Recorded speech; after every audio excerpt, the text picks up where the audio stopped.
good reasons to believe that God exists based on the creation of the universe. We have good reasons to believe that God exists based on the fine-tuning of the universe to permit our existence, and the best explanation is design. And we've got good reasons that God is a truth and not a fairy tale, because the Quran can only be best explained by God, because the statements it makes with regards to history and the statements it makes with regards to embryology cannot be explained naturalistically, so they're an indication to the divine, the supernatural. Science can explain the world better without God than with God. The belief in God is the belief in a concept that doesn't hold water, it is inconsistent. Furthermore, the belief in such an inconsistent concept leads to evil things and should be avoided. Thank you very much. IslamNet, in collaboration with the Big Debates, are pleased to announce to you that we have, for the first time in the history of Norway, arranged a debate between a Muslim perspective and a non-Muslim perspective on the position of does God exist. I will start by giving a brief presentation of our organization that is hosting the event, IslamNet. IslamNet is a voluntary organization focusing on promoting dialogue, clearing up misconceptions about Islam, and building bridges between the religious diversity. Our organization was established in 2008, and since then, with the help of Allah subhanahu wa ta'ala, we have achieved great success, alhamdulillah. We have various activities. Every week we have a da'wah course, a course for Muslims where they can learn about the religion, become more practicing, and get engaged in da'wah and get engaged in the society. We have a weekly information stall about Islam on Karl Johans gate, the main street of Oslo, or Grønland, and this weekend we had it on Youngstorget outside the World Humanist Congress, where we give out free literature and DVDs, books, audio CDs, and whatever people want, and engages in dialogue and discussions with people who are interested in learning about Islam, or they just want to talk about Islam, or just see how Muslims are. We have a course for new Muslims where they get proper education about Islam. IslamNet has 4 branches, one in Oslo, one in Akershus, in Bodø and Tromsø, and inshallah soon we will be launching in Drammen as well. The aim of our organization is that the information about Islam should be available for everybody in this country. We do not want to convert people to Islam, but we want to present the message of Islam, and if they like it, they are welcome to embrace it. The purpose of this debate. A great number of human beings throughout history have believed in a higher power. But in the modern Western world, you would think that the belief in God has almost died out. So we think it is appropriate to have an open debate on such an important question. Does God exist? God, fairy tale, or truth? Because if God do exist, then that will change your lives. You will have a source where you will deduce the moral values in your life. You would know the purpose of your life. And if God do not exist, then you do not have this source, and you will make your decisions of right and wrong according to subjective opinions among human beings. That is why we think it is very important to have a debate about this great topic. The format for the debate: first, Hamza Andreas Surtis will be presenting his arguments for the existence of God in 35 minutes. Then Dr. Lars Gule will be presenting his arguments for the not existence of God in 35 minutes. Then Hamza will have 10 minutes to refute Lars Gule's arguments. And then Lars Gule will have 10 minutes to refute Hamza's arguments. And after that, we will have 45 minutes of questions and answers, where you ask the questions. One question at a time will go to Hamza, and the next question will go to Lars. And they will have a maximum of 5 minutes to answer that specific question. After that, Lars Gule will have 10 minutes for the final rebuttal, and Hamza 10 minutes for his final rebuttal. Without any further ado, I would request Brother Zishan to come to the stage to introduce Dr. Lars Gule and Hamza Andreas Surtis. Jazakallah khair.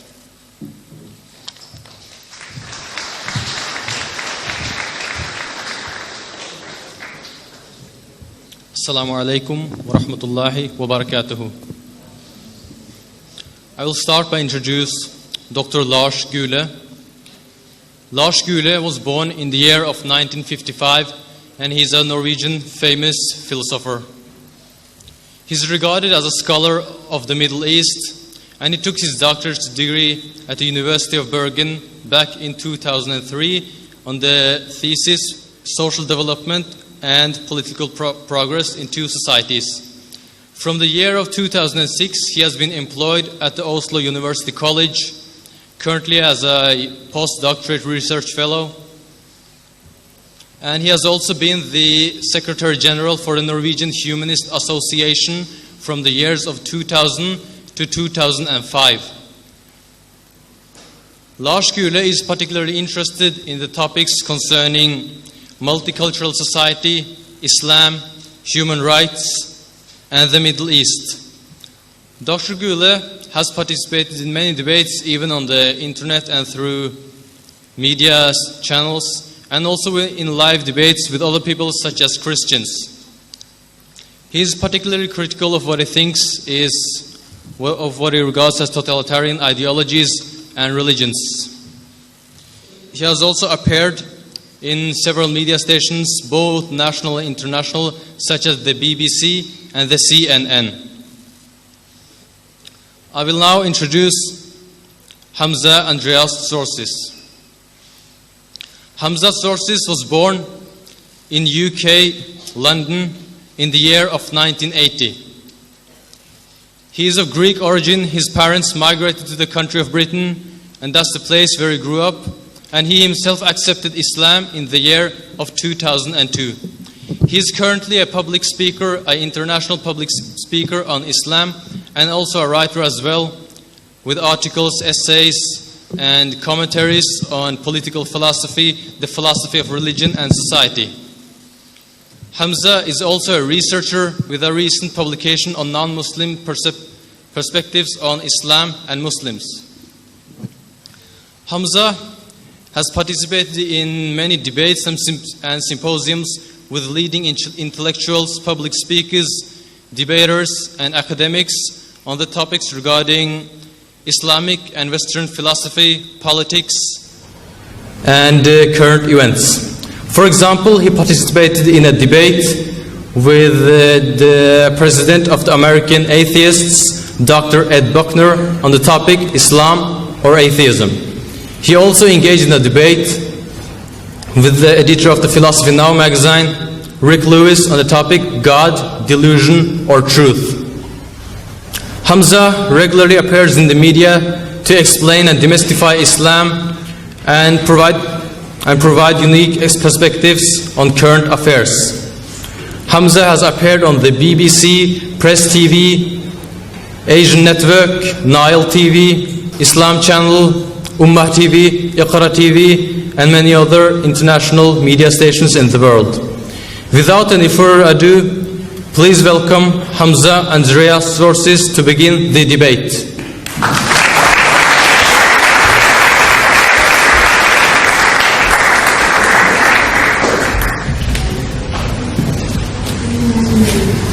إن الحمد لله والصلاة والسلام على رسول الله أما بعد.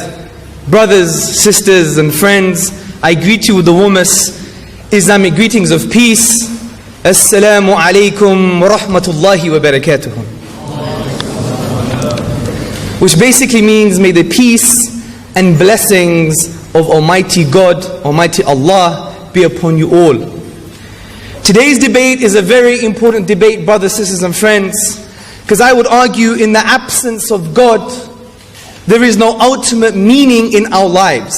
There may be meaning in our lives, but there is no ultimate meaning. If our ends are just the same and we pass out of existence, what meaning does that really give? If we're going to end in the grave as worm meat, worm buffet, does it even matter that we existed?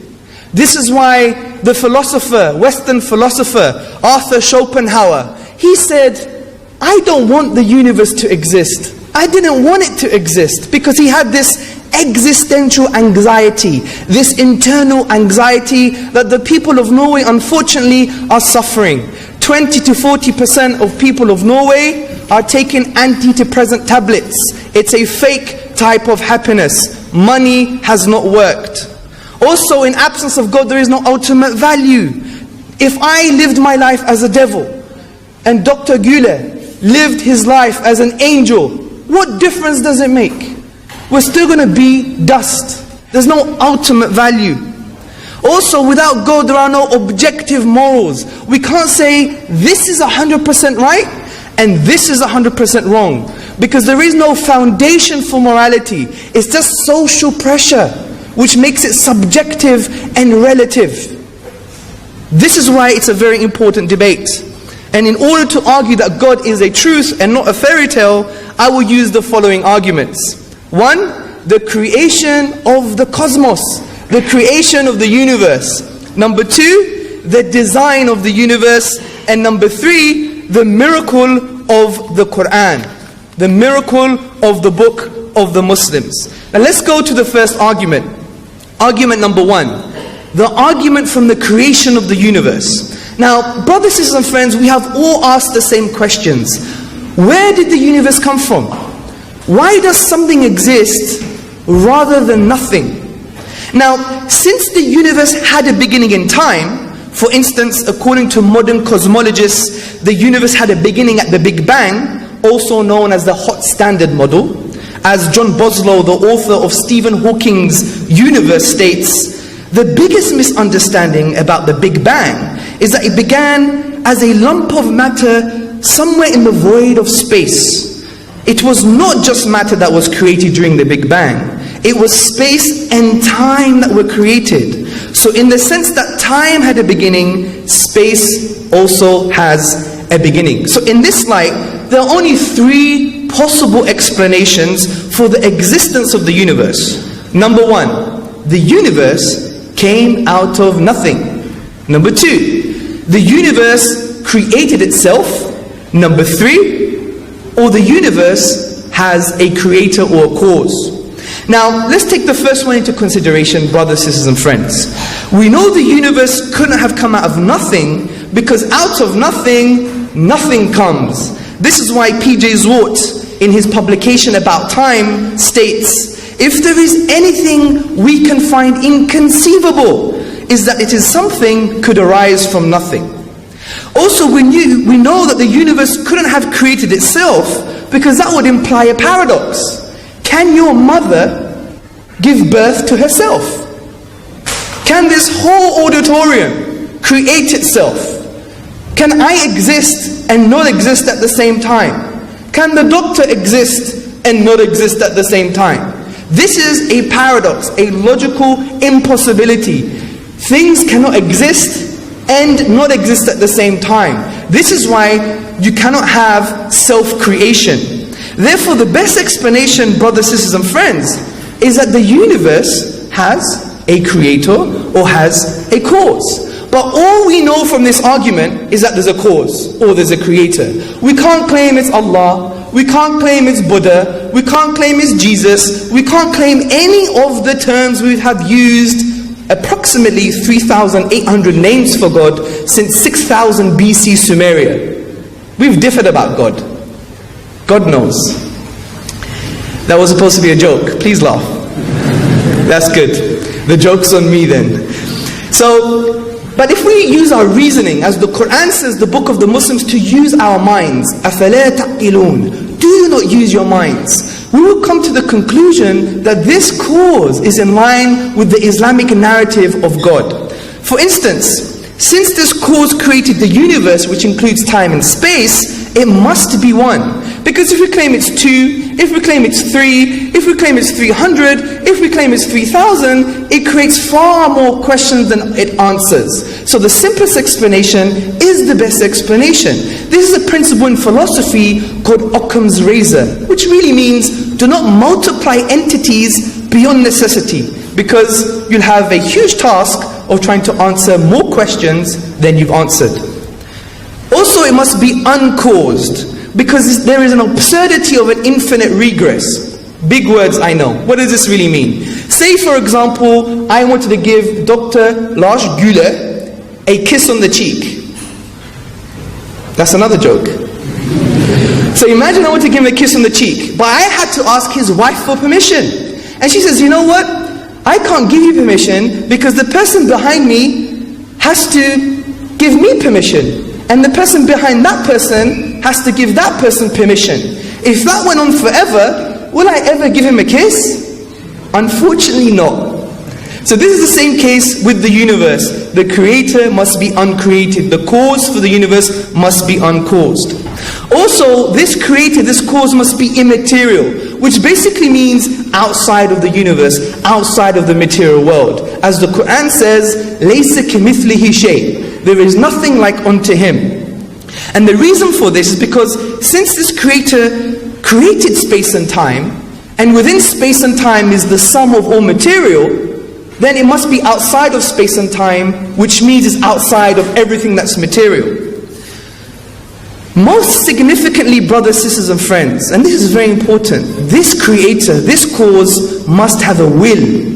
So it must be able to have a personal relationship with conscious beings in the universe. There's many reasons for this I'm going to articulate during the rebuttal or during the question and answers, but let me give you some points to consider.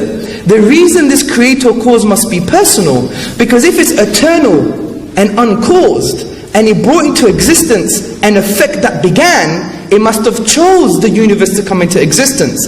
And choice indicates a will, and a will indicates it can interact with conscious beings.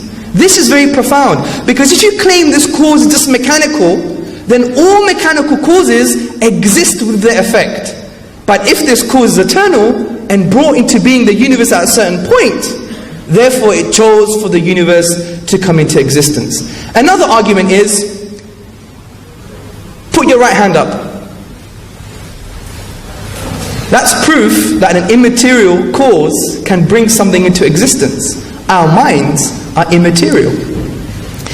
So, this is in line with what the Quran says in the 112th chapter. The Quran says, قُلْ هُوَ اللَّهُ أَحَدٌ اللَّهُ الصَّمَدُ لَمْ يَلِدْ وَلَمْ يُولَدْ وَلَمْ يَكُنْ لَهُ كُفُوًا أَحَدٌ. As the Quran says, say, He is God, the one, the unique, the absolute, God the eternal. He begets not, nor was He begotten, and there is nothing like Him. So we have good reasons to believe that God exists. Let me give you the second argument, which is God makes sense of the fine-tuning the design of the universe. Now, brothers, sisters and friends, how do we explain the order of the universe? How do we explain the apparent fine-tuning in the cosmos to permit our existence? Now, to claim that they exist without any purpose is very absurd. For instance, Professor Roger Penrose, he states, there is a certain sense in which I would say the universe has a purpose. It's not there just somehow by chance. And you know what, brothers, sisters and friends, I think I would agree with the professor, and many of you would agree with the professor. It's more intuitive. It's more in line with our nature, as the Muslims call fitra, meaning the thing that God created within us to acknowledge His existence. Now, the reason I say this is because the existence of our life in this universe depends on a conspiracy. Yes, a conspiracy of initial conditions and constants that must have been fine-tuned to a degree that is incomprehensible. Incomprehensible. Your mind is reeling. Let me give you some of these examples. Example number 1. The expansion rate of the universe. According to cosmologists, the universe is expanding, and the Quran substantiates this claim. Now, if the expansion rate of the universe differed by more than 10 to the power of minus 18 seconds, the universe would have recollapsed upon its sides. This is why Stephen Hawking, in his brief history of time, he agrees with this and says the following words: if the rate of expansion 1 second after the Big Bang had been smaller by even 1 part in 100,000 million, the universe would have recollapsed before it reached its present size. Let's take another example. It's about low entropy. Professor Roger Penrose of Oxford University in England, he states, in order to produce a universe resembling the one at which we live, the creator would have to aim for a very small volume of the phase space of possible universes. I'm lost. I'm not an academic scientist, so I don't know what he's talking about. But I'm going to ask the question, how small is this volume? And this volume is 1 over 10 to the power of 10 to the power of 123. It's a huge number. There's more zeros in this number than there is protons, electrons, and atoms in the whole universe. Also, let me give you a practical example. This number is equivalent if I was a dartsman. I was holding a dart, and I had to hit the center of the smallest thing, say a proton. Say the center of an atom even. And the dartboard was the entire universe. So I have to be very far away to even try and hit the dart or hit the target. And they would have to expect me to hit the center of a proton if the whole dartboard was the entire universe. This is an absurdity. This is an impossibility. The other example is the ratio of the electromagnetic force to the force of gravity. Now this measures the strength of the electric forces that hold atoms together divided by the force of gravity between them. Now if these were slightly smaller than its observed value, then only a short-lived miniature universe could exist. No creatures could grow larger than an insect. And that is the reality of this type of fine-tuning. So in light of this, there are 3 possible explanations. It's just there. This fine-tuning, this design of the universe is just there. It's physical necessity. The other explanation is chance. And this is the atheist mantra. It's chance. They hold this claim religiously. That was another joke. Get it? The atheists hold this claim religiously. Anyway, the final point is it could be designed. So let's work through these together. Well, first and foremost, it couldn't be physical necessity because these values, these constants, this fine-tuning is not dependent on the laws of nature. It's not dependent on the laws of nature. Also, it would have us to believe that a universe that couldn't allow life could never exist. But we know this is not the case. As scientist Paul Davies, he says, it seems then that the physical universe does not have to be the way it is. It could have been otherwise. So we know physical necessity is not an option as an explanation. What about chance? Well, the chances for the initial conditions for the universe to allow our existence are so unlikely that it would be impossible to use this argument as a rational justification for the existence of the universe that has fine-tuning. But wait 1 second. Mr. Atheist would say, but there's still a chance. Well, would we say such a thing if we found an aeroplane in your front garden overnight? Or for instance, you saw an elephant in your driveway in the morning. Would you say it's just chance? What if, for example, I say that my mother's not really my mother? Because chance, you can claim anything, right? This is why chance, you can't have a discussion. It's counter-discussion. I could claim my mother's not my mother. That she's really a green crocodile that was born on Pluto and flew here on a pint of milk. You might think I'm crazy. Well, I might say to you, but there's still a chance. This is the absurdity of the chance hypothesis. But also it's not just about chance. Because if you think about it, it's something called specified probability. You have a probability, but it has to conform to an independent pattern. Let me give you an example. Say I'm a monkey, okay? Or a gorilla. More gorilla than a monkey, I know. Say I was a gorilla typing away on a typewriter for 24 hours. And then you find me in the morning, I'm asleep with some bananas, okay? And then in the morning you find Shakespearean play. Oh Romeo, oh Romeo, wherefore art thou, O Romeo? Deny thy father and deny thy name. Or if you want to make it more Islamic, oh Abdullah, deny thy mother, deny thy tribe. Yeah? So the point is, you would have expected small words like house, dog, tree. But since it conforms to the independent pattern of English grammar, and it conforms to the independent play of Shakespeare, you're going to be scratching your head. Especially if you hear the next statement I'm going to make. According to British mathematicians, a monkey to type to be or not to be from Hamlet's play in Shakespeare, do you know how long it would take? Someone give me some numbers, days, years, months. How many? 3 years? No. 10 years? No. Let me give you the answer. According to these mathematicians, it would take 28 billion years. The universe is only 1400 years old. So to accept the chance hypothesis is almost rejecting our very existence. So brothers and sisters, we have sufficient reasons to believe that the universe was designed. Let me summarize this argument for you. Number one, the fine-tuning of the universe is due to physical necessity, chance or design. Number two, it is not due to physical necessity or chance. Three, therefore, it's due to design.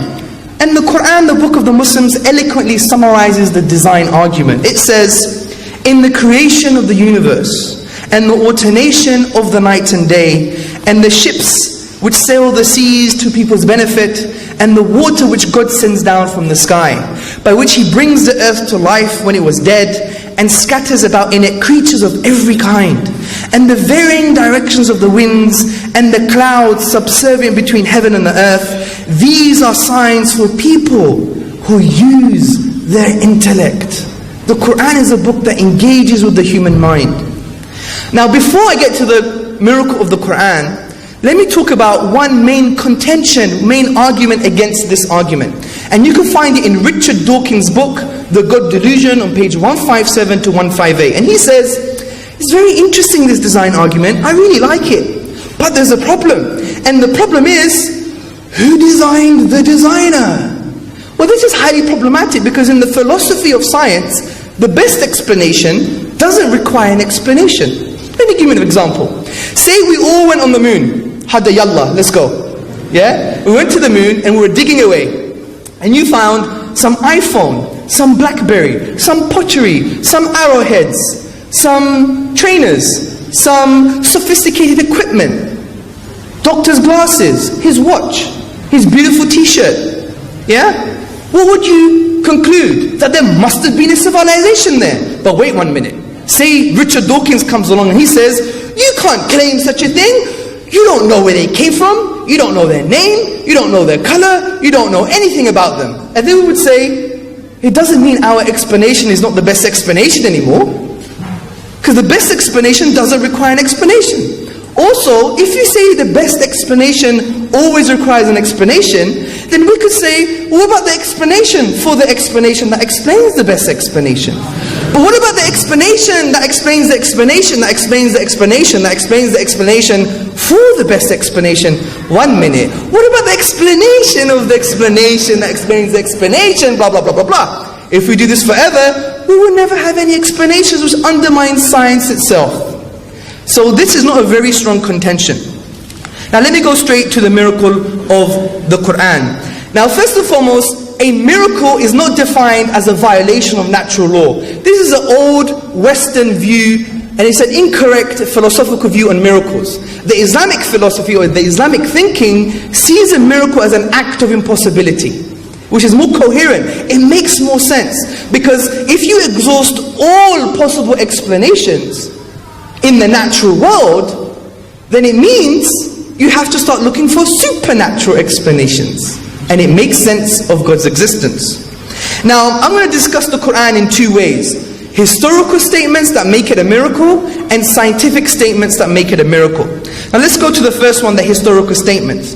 Now the Quran mentions history, and it does it in a way for us to reflect, to think, to ponder about our universe, about our own existence, about anthropology, about civilization, to really understand our reality. Civilizations have come and gone. Let's not have this civilization arrogance, this liberal hegemony, thinking that we have the best ideas and we want to spread them across the world. But the Quran says, be wary. Other civilizations have come and gone. Your time is coming, and our time is coming. So think about our very existence. But also the Quran mentions history in a very specific way, in a way that I would argue defies nature. And let me tell you why. The Quran mentions a title for the leader of the Egyptians in two ways. In the story of Joseph, or Yusuf alayhi salam, the Quran mentions Malik, king, which means ruler, king, or sultan. But in the story of Moses, Musa alayhi salam, the Quran mentions the Pharaoh, or in Arabic, Fir'aun. And why does the Quran do this? Why does the Quran make this differentiation at 2 points in time? Because at the time of Yusuf, it was the old Middle Kingdom. At the time of Moses, it was the New Kingdom in the 14th century BC. And we know, according to the historians, if you could read the reference, the Encyclopedia Britannica. But why is this difference there? Especially since the Bible, which was existing at that time, never mentioned king, always mentioned Pharaoh. The Torah never mentioned king, always mentioned Pharaoh. The historians at the time never mentioned king, always mentioned Pharaoh. The historical knowledge at the time always mentioned king, always mentioned Pharaoh, never mentioned king. So think about this. At that time, they never mentioned king, only mentioned Pharaoh. Is the Quran wrong here? And just to make this a bit more elaborate, the Rosetta Stone, which was decoded in the 19th century, the Rosetta Stone that allowed us to read and understand the hieroglyphs, the Egyptian language, was only decoded many centuries after. So where did the Prophet Muhammad sallallahu alaihi wasallam get this knowledge from? It didn't exist in the natural world at that time. And you can't claim it's a guess, because it's a very minute detail. It's irrelevant to the message of Islam. It's irrelevant to the existence of God. It's irrelevant to anything that the Quran talks about. But it makes this very specific, minute point. And it's accurate, because now we have the Rosetta Stone. We know at the old Middle Kingdom, they called the Pharaoh Malik. The leader of the Egyptians, Malik. And at the New Kingdom, they called the leader of the Egyptians Pharaoh. How, why, and when did the Prophet Muhammad sallallahu alaihi wasallam get such historical knowledge? If there's no naturalistic explanation, it shows that the supernatural is the best explanation.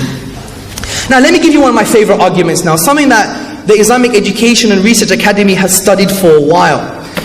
And this is the embryology in the Quran. In Surah Al-Mu'minun, chapter 23, verses 12 to 14, there are approximately 8 beautiful points, eloquent points, describing the development of the human embryo in a very unique and eloquent way. I'm not going to go through all of them because it would take a lot of time, but we could discuss this in the Q&A. But let me give you some realities and examples of the lexical items, the words in the Quran, and relate them to modern science. First and foremost, the Quran mentions nutfa. Now, according to classical dictionaries like Lisan al-Arab and academic dictionaries like Lane's Lexicon, this word can mean a singular entity which is part of a bigger group of its kind, a single sperm from a collection of millions of sperms, and it can also refer to one female egg from a group of many other eggs in the ovaries. And according to the traditions of the Prophet Muhammad sallallahu alaihi wasallam in Musnad Ahmad, He explained the nutfa as a combination from the male and the female. And the Quran elsewhere in the previous chapter says the nutfa is a mingled substance. Now look at what the scientists have to say. Not Professor Keith Moore, which we've been using since the 80s. The scientists today, 2010, embryologists, Beverly, Kramer and John Allen, they say the human individual arises from the conjugation, the mixing, the mingling of two minute structures called cells, one from the mother and one from the father. These are called gametes. Together these gametes form a single cell, the zygote, from which the entire embryo, including its surrounding membranes, grows. 100% in line with the Quranic narrative, from the male and from the female, and it's mingled, and it's a single substance that's mingled. Also the Quran mentions qararin makin, which basically means in a safe place. So the nutfa has been put in a safe place. Again, the classical dictionaries and the academic dictionaries, they state that the word qarar means to make sedentary, to establish, to assign, to schedule, to determine, to stipulate, to regulate, to decide, and it carries the meaning to confirm and to affirm. The word makin has meanings that include to place, to put down, to set firmly, and to put in position. And relate this to the following modern science 2010, 2011. Embryologists John Allen and Beverly Kramer explain the process of implantation in a safe place. Listen to this. Implantation begins about the 6th to the 7th day after fertilization. The part of the blastocyst, and the blastocyst was formed from the zygote, the nutfa. Projecting into the uterine cavity remains relatively thin. The centrophloblast contains a proteolytic enzyme which causes the destruction of the endometrial cells so that the blastocyst sinks deeper and deeper into the uterine mucosa. The final deficiency in the endometrium is sealed off by a fibrin blood clot overlying the blastocyst. This cover is called the operculum. Now think about this. Implantation, it goes deeper and deeper and covered in a safe place, and gives the indication that it's in line with the Quranic narrative. Also, the Quran uses the word alaqa.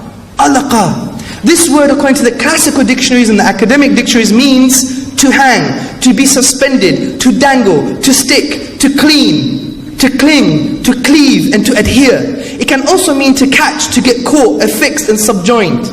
And it can also mean a leech-like substance that takes its nutrients from blood. Now the many meanings of this word, alaqa, correspond to modern embryology. This is particularly true for the various stages in the development of the human embryo. For instance, modern embryology clearly states that from day 15, the embryo is clinging or adhering to the connecting stalk. The connecting stalk. And it obtains its nutrients via contact with the maternal blood vessels. And listen to what embryologists Barry Mitchell and Ram Sharma have to say. They said, due to the rapid growth of the embryo during the second week, there is a need for more efficient means of nutritional and gaseous exchange. This is achieved when the embryonic blood vessels of the chorion come into contact with the maternal blood vessels of the decidua. So this alaqa stage can refer to something that's clinging onto the connecting stalk, and you can see this, I have a book with you published in 2010 to indicate this, and also the blood vessels taking nutrients via the blood of the mother, just like a leech does. But also it's even more profound. The leech like substance actually could be seen not as just metaphorical, but actually as real. At day 21 to day 24, a very special thing happens to the embryo. It's called the folding of the embryo. And if you go to the academic medical pictures which are online, type in day 21 or 24, you see the folding of the embryo. It looks just like a medicinal leech. Just like a medicinal leech. To confirm this, embryologists Barry Mitchell and Ram Sharma, they say longitudinal folding occurs between days 21 and 24. The endoderm forms like a tube-like structure which looks like a leech. Also, and let's mention one of the penultimate stages. The Quran mentions فَكَسَوْنَا إِذَامْ لَحْمًا. فَكَسَوْنَا إِذَامْ لَحْمًا. Now, the word kasona means to clothe, dress, garb and attire. This sentence means, and we clothed the bones with flesh, with muscle. So this word kasona means to clothe, dress, attire. It also carries a meaning to hang, to drape, to face, and to case.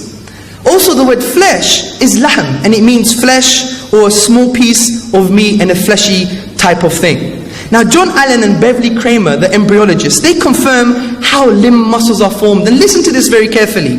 Soon, after the cartilaginous models of the bones have been established, the myogenic cells, which have now become myoblasts, aggregate to form muscle masses on the ventral and dorsal aspects of the limbs. Think about this. They aggregate, fakasona, to encase, to cover, to wrap, to veil. A process that cannot be seen with the naked eye.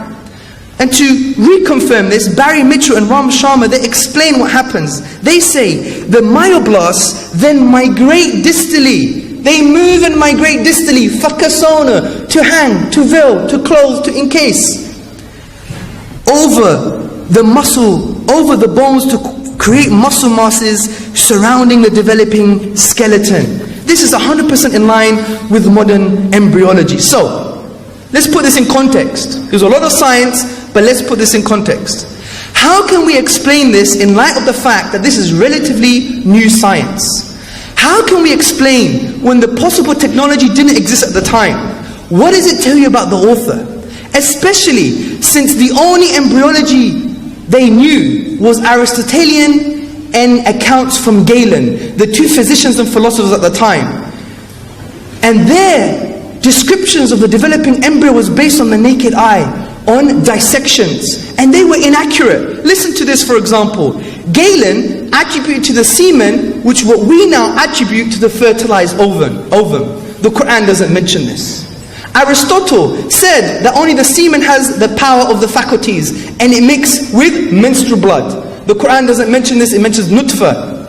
Also, Aristotle indicated that you could have a male and a female depending where the embryo is in the womb. Something totally inaccurate. And there are so many things that are inaccurate with the embryology of Aristotle and Galen, which was predominant at that time.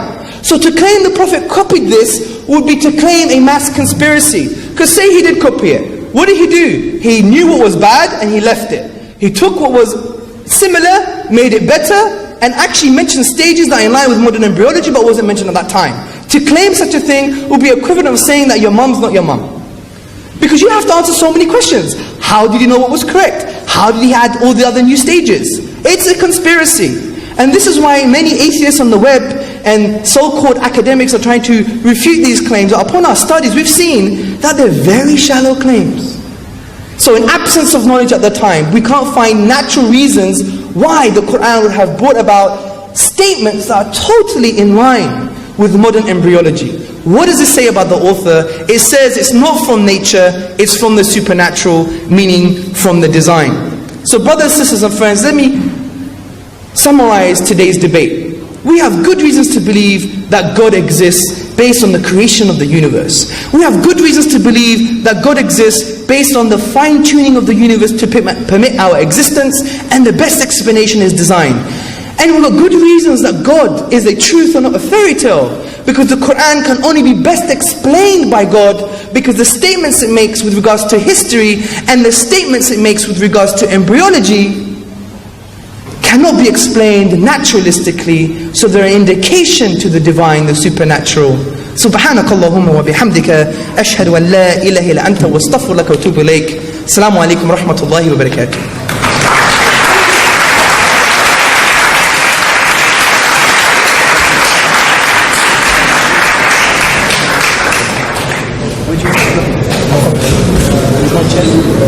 Jazakallah khair, Brother Hamza and Rasortis. Now we will have Dr. Lars Gule to present his view.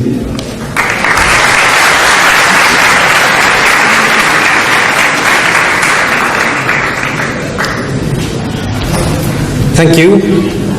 Thank you for the invitation. I will try to say something about God from a humanist perspective. And the first question to ask then is, what is God?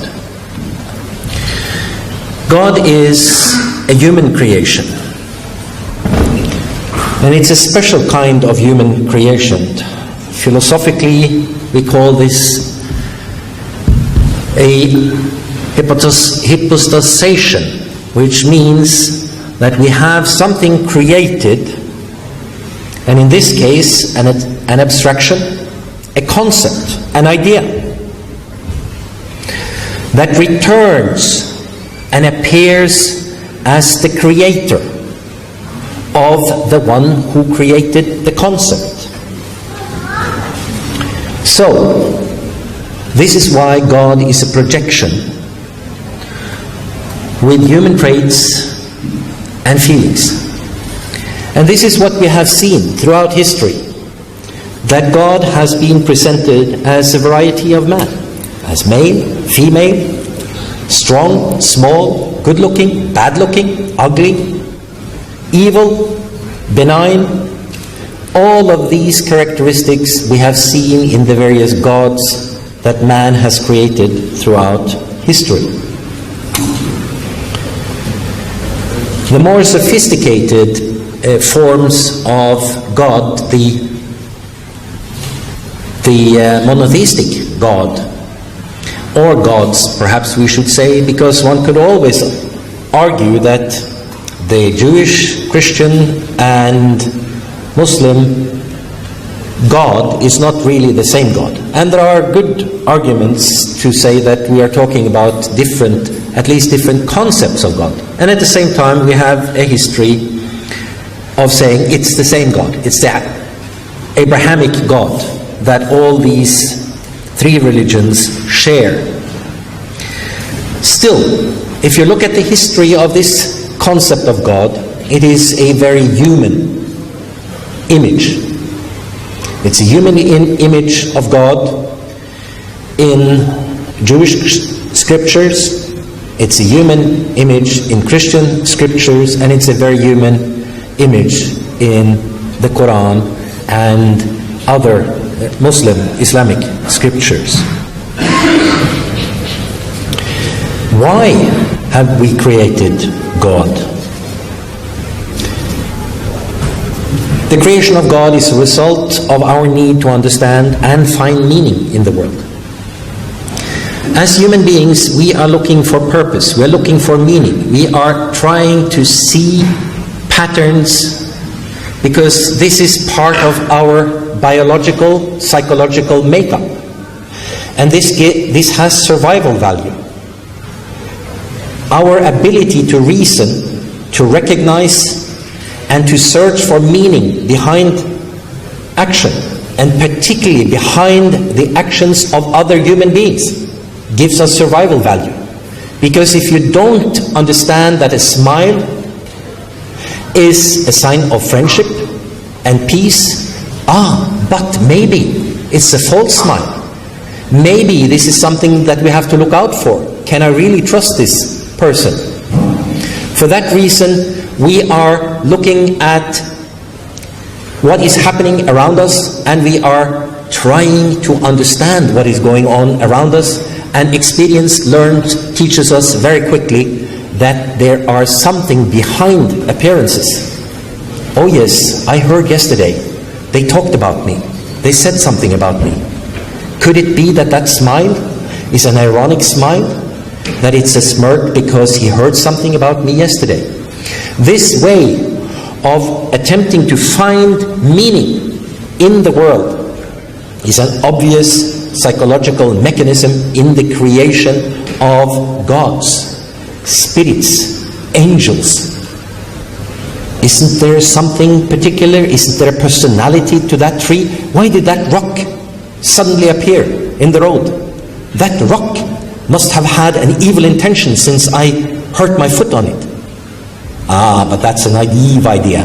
Their belief in God is no more sophisticated than the belief in spirits in rocks and trees.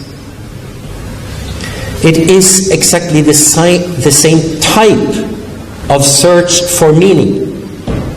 Well, as our knowledge expands, we have to make the idea of God more abstract, because the God as the ruler of thunder, Zeus, or the Nordic gods, Odin, Thor, driving his chariot drawn by goats across the skies and creating thunder with his hammer. It's a bit outdated today. So if you are going to maintain an idea of a purpose behind everything, well, then you need a more abstract God. So you can also look at the evolution or development of the concept of God throughout history. And the Muslim concept of God has developed. The idea of Hamza, the idea that he thinks he's taken straight out of the Quran, is a result of many hundreds of years of Islamic philosophy, theology, kalam, thinking about God. You cannot find that image in the Quran. It needs to be interpreted out of the Quran.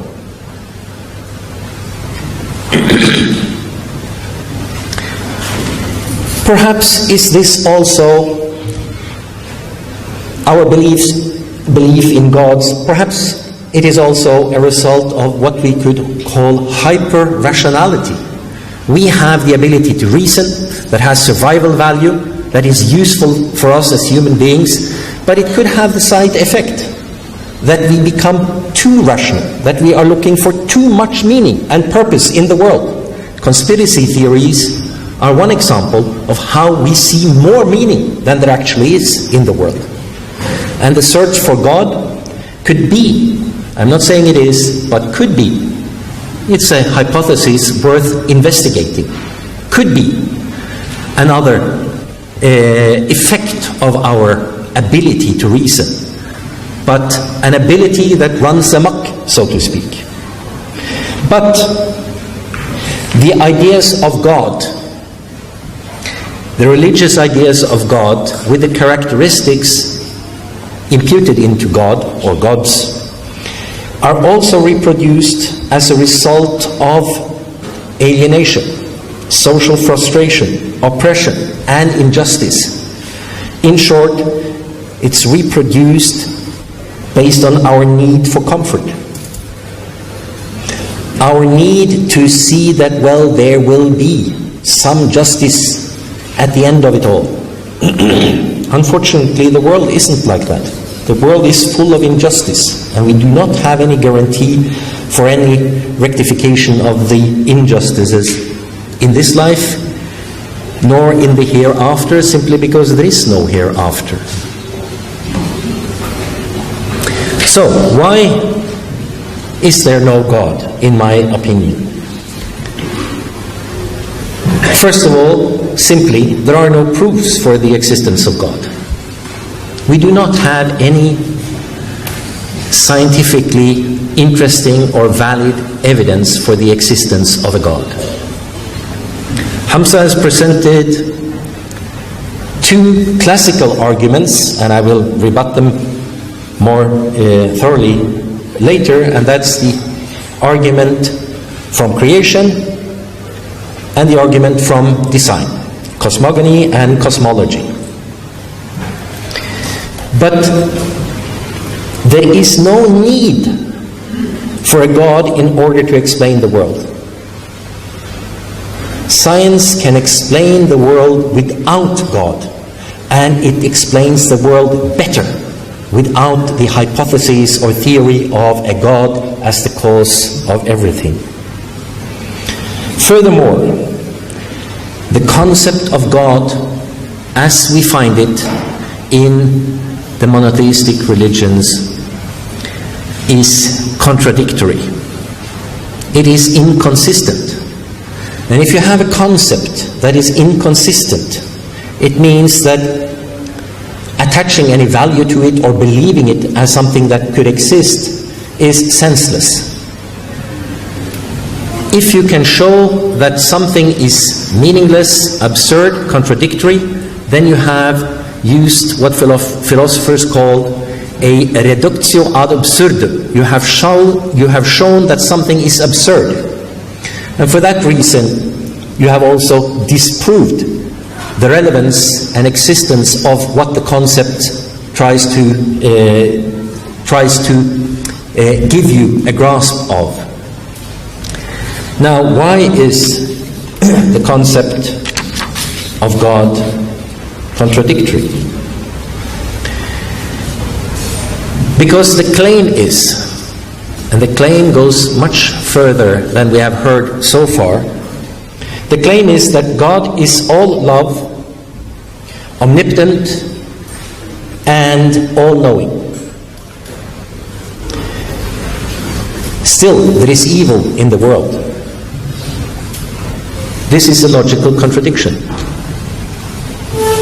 And this contradiction is amplified within Islam, because the insistence of God as the creator of everything and the immediate creator of everything.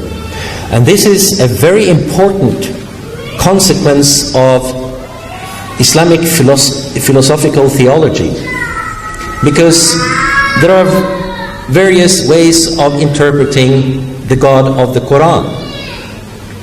There is an opening for a God that accepts free will. There is an opening for a God that determines everything in detail. The philosophical discussion came out in favor of those who says there is no free will and God is the cause of everything, immediately. Now if you can lend me the pen. And this is an example from Al-Ghazali, the great Imam himself. He says, I did not choose to pick up the pen voluntarily, and I am not the one who is causing the pen to write my name on the paper now. No, that act is created by God as I write. And at the same time, God has created the idea in my head that I chose to pick up the pen and write my name. In such a world, God is responsible for everything. Necessarily also everything that is evil in the world. And then to say that God is merciful and compassionate, that He wants the best for man and mankind, becomes ridiculous. It becomes meaningless. It becomes, in short, absurd. If God is the cause of everything, we have a meaningless situation. We have an immoral, actually we have an evil God, a God that would say, those go to hell, I don't care, those go to heaven, I don't care. Hadith. That's a cynical and, in my view, evil God. I don't want to believe in an evil God. So even if there was any reasons, like creation, like design, for the existence of God, I wouldn't want to believe in an evil God. Furthermore, we have strange, if not absurd, anthropomorphisms in the Quran. The Islamic God can see, He can hear, and He sits on his thrones, and He has hands to grasp with. Read the Quran. But at the same time, He cannot have hands, He cannot have eyes, He cannot have ears, and He definitely cannot have a backside, because then He would look like a human. And if there is something that is wrong in Islam, it is to say that God looks like a human being. Still, it's there. The image of man is projected into God. How to solve this? You can't solve it. Well, they tried anyway. So what did they say? Bila kayfa. We don't know how. God hears, but we don't know how He hears. We don't know what He hears with. He is seeing, but we don't know what He is seeing with. And we should not ask. We should not ask. You should not inquire into these things. Why not? Why not? Oh, could confuse your mind. You could start to doubt the existence of God. Dangerous thing. Even though the same Quran says, seek knowledge even until China. So, the Quran contradicts itself. Now, if God is unknowable, why should we believe? Then you have to rely on authority. You should not inquire. You should accept the words of those who know. Who knows?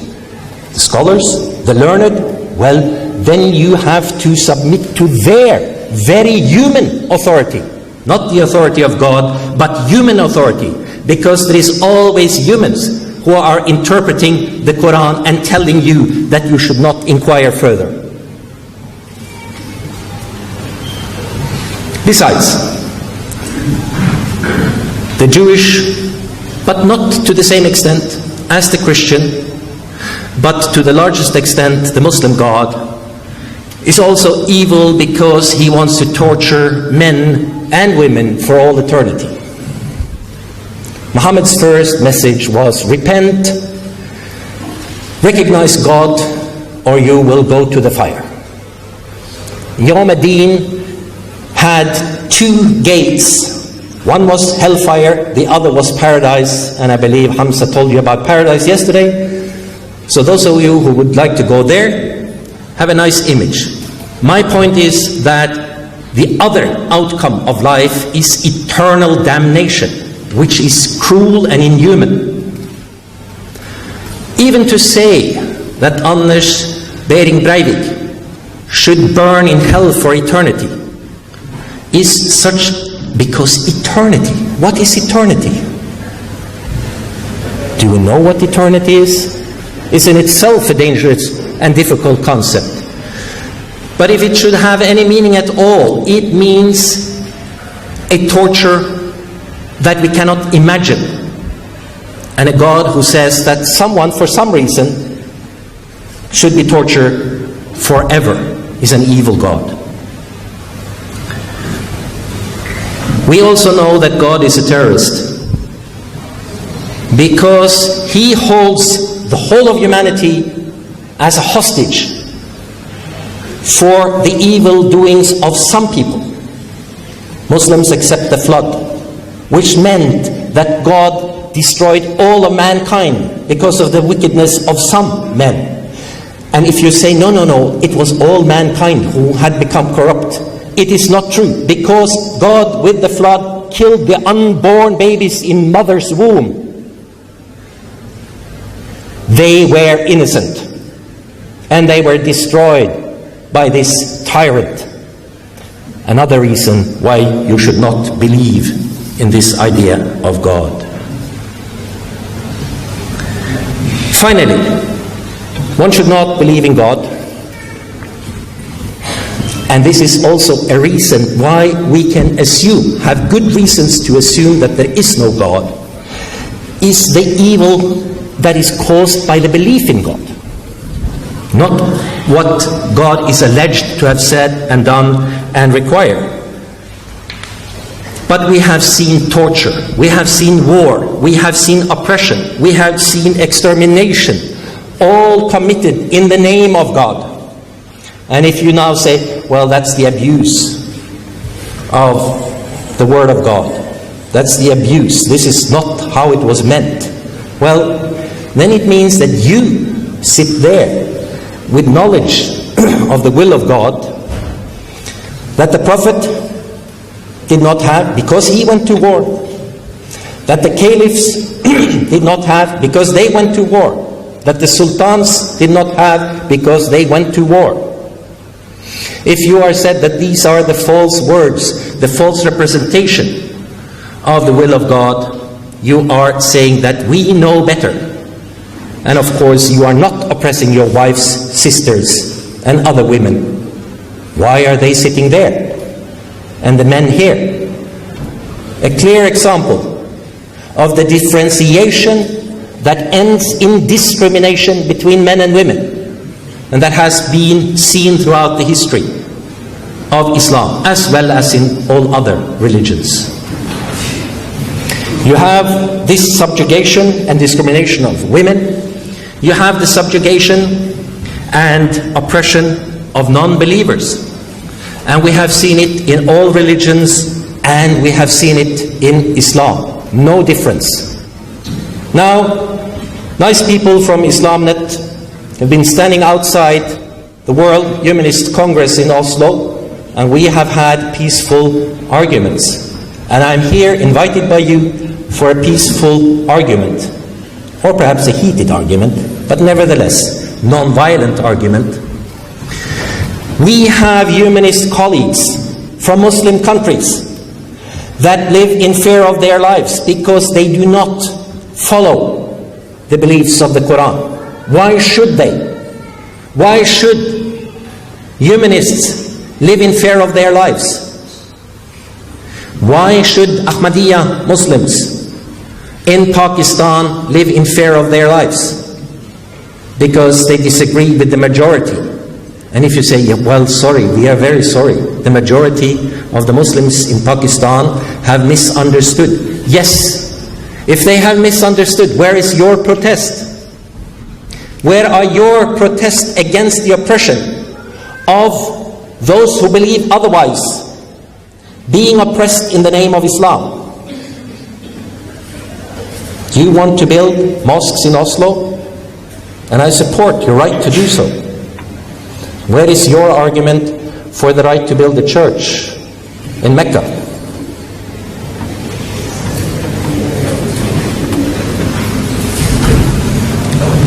There has been acceptance of slavery in Islam. The Quran accepts slavery. Is it wrong? Why has it been abolished? Is it abolished? Why do we actually see slavery still existing in some Muslim countries? Again, misrepresentation of Islam? Perhaps. But where is the Muslim protest?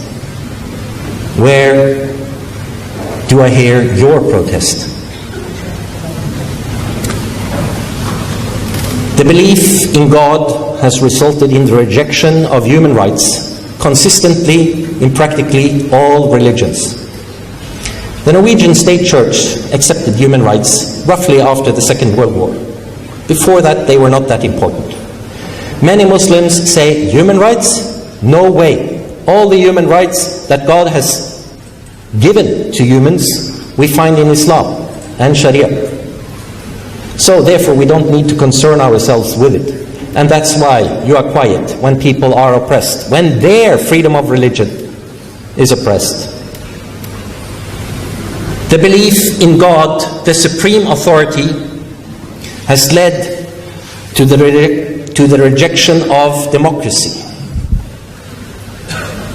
And a standard attitude amongst theologians, the learned ones in Islam, is it's better with 40 years of tyranny than 1 day of anarchy.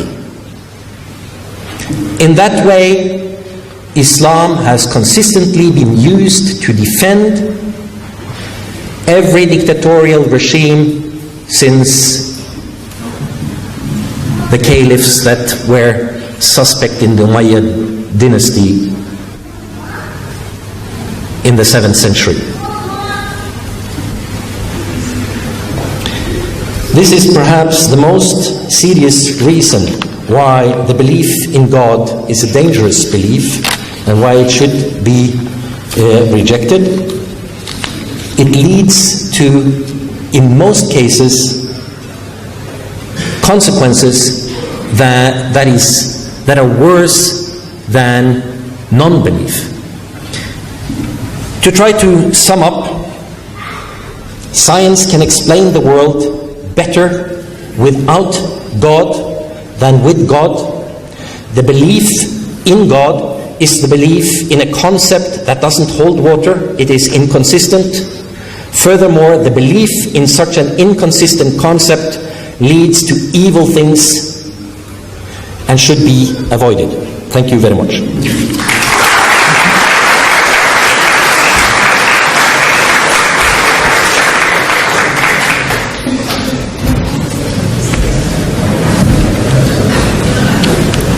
Thank you very much, Dr. Lars Gule, for your presentation.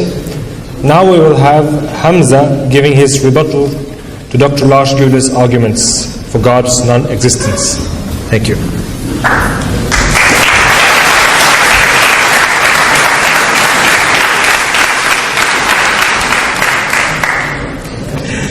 Bismillahir Rahmanir Rahim. Okay, first and foremost, I think I mentioned the universe was 1400 years old. I meant to say 14 billion years old, okay? We're not like the young earth creationists like the Christians, so apologies for that. Okay, first and foremost, as a quick statement, I think most of what Doctor has said has been emotional, political arguments that do not negate the God's existence. Talking about politics, Pakistan, Afghanistan, oppression, violence, tyranny, I don't want...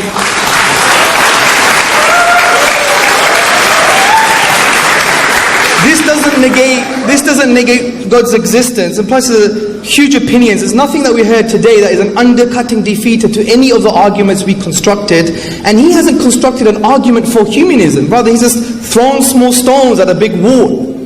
Also, I'd like to say that he's saying that the concept of a God is actually a human concept. Well, does this sound very human to you? Eternal and immaterial? Is that human? Can that be a product of an evolved mind? Thinking of something that's eternal and immaterial? Polytheism is maybe in line with evolution, because all you see is the material world. So there's many gods. But a transcendent, immaterial God that's eternal, that can never be the product of an evolved mind. Secondly, the doctor mentioned about it's a psychological mechanism. This is a strategy used by the atheists and humanists, because we have a problem, the Muslims and the religious people, because we're so sad. We need a big father figure up there to make us feel happy. That's the reality, people. And I think it's unacademic, it's non-philosophical, it's absurd, because I converted to Islam. I came from a secular humanist background. My dad was like a philosopher, and I came to the religion based on rational arguments, based on the Quran. أَفَلَا يَنْظُرُونَ إِلَى الْإِبِلِ كَيْفَ خُلِقَتْ. Have you not seen the camel and how we created it? أَوَلَمْ يَتَفَكَّرُوا فِي أَنفُسِهِمْ. Do they not reflect within themselves? وَكَذَلِكَ نُفَصِّلُ الْآيَاتِ لِقَوْمٍ يَتَفَكَّرُونَ. And thus to explain our signs and evidences in detail for those يَتَفَكَّرُونَ, who reflect. Not those who ponder amongst their psychological weakness, but those who reflect. أَفَلَا تَعْقِلُونَ. Do you not use your mind? All in the Quran. All in the Quran. So this is an outdated atheist humanist cliche. Also, the doctor was talking about the concept of one God has evolved. This is not true. If you go to the historical works, we see that monotheism was at least mentioned 4000 BC. At least. It's not an evolving concept. Monotheism was mentioned at least 4000 BC. At least just before the Bronze Age or the beginning of the Bronze Age. Also, the doctor said that the concept of God is incoherent or does not relate to reality because there's too much evil in the world. This is another outdated humanist cliche. Now I want to ask everybody a question. When we say evil, do we mean evil is real and objective? Because surely to make value judgments, I mean, doctor has made a lot of value judgments. Oppression, tyranny, subjugation, evil, nasty, all these words. Now these words carry weight. They must be objective. Now if they are objective, God must exist. Why am I saying this? Because moral, objective values can only exist if God exists. Because God is the only foundation for objective morality. Because the concept of God transcends, goes above and beyond human difference. And I spoke about this with Dr. yesterday, and he agreed. I don't believe morals are objective. He believes in relativism or social relativism, that people come together to make the ideas amongst themselves. Hence, Nazi Germany killing 6 million Jews is not objectively morally wrong according to his philosophy, but according to ours it is. Because we have a conceptual grounding for our morality, which is God's existence. Now you may think, 1 minute, bas chup kar, ek minute. Now you may think, okay, well evolution is a grounding for our morality. Social pressure is a grounding for our morality. But it's not. Evolution, what's evolution? Evolution says that we're an accidental byproduct of a lengthy evolutionary process. Our morals have evolved like our ears or our teeth or your unwanted nose hair. That's the reality. They have no greater meaning. And evolutionary biological changes are ever changing. And if they're ever changing, moral norms will change. Okay, let's give up on that one. Social pressure. Well, if human beings come together and decide something, how does that make it objective? There's an organization called the North American Men and Young Boys Lover Association, NAMBLA. And they are trying to use human rights legislation to allow old men to sleep with small little boys. God knows in 50 years' time, if the social consensus is there, it will be a morally good thing to do. So the point I'm trying to say is the problem of evil is a problem for the atheist. Because if they're saying evil is real and objective, it necessitates God's existence in the first place. Also, I like to add that God is not just good. There's a straw man argument. You've built a straw man of God, a fake argument of God, because God is not just good, He's also the wise. And we believe behind everything is the wisdom of God. Now you may argue, I can't see the wisdom. Well, you can argue from ignorance, which is a logical fallacy called argumentum ad ignoratium, but it doesn't mean that God is not wise. So that defeats the problem of evil. Also, the doctor said about that there's a lot of anthropomorphisms in the Quran. This is a very shallow reading of the Quran. The Quran is full of Tawheed, the oneness of God.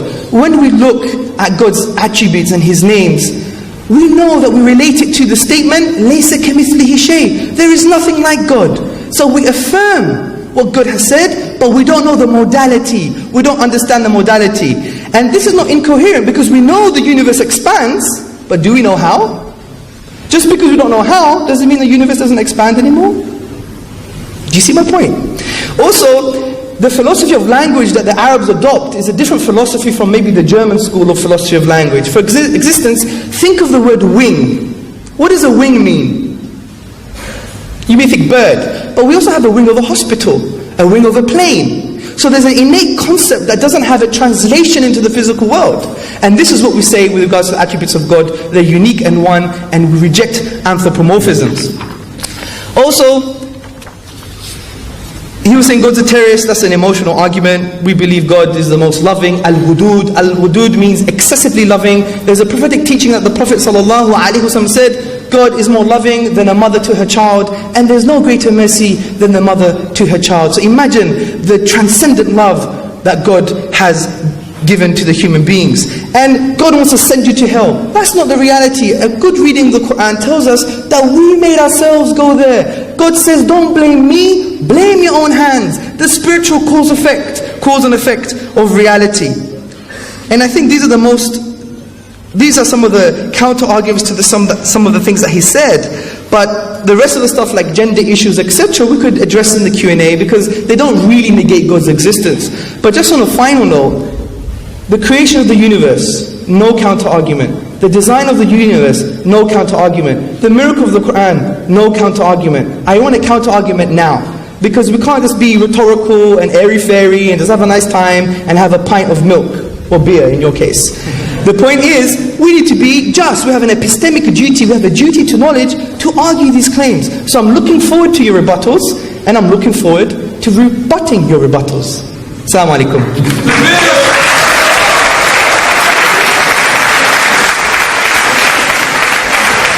Thank you very much, Hamza. Now we will have Dr. Gule for his rebuttal.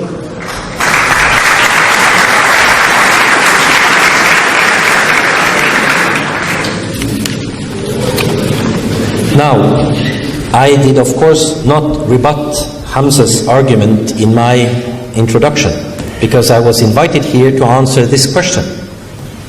And that's what I tried to do. I tried to answer why I see the idea of God as a fairy tale, not truth, and I also pointed out some of the bad consequences of belief in this fairy tale.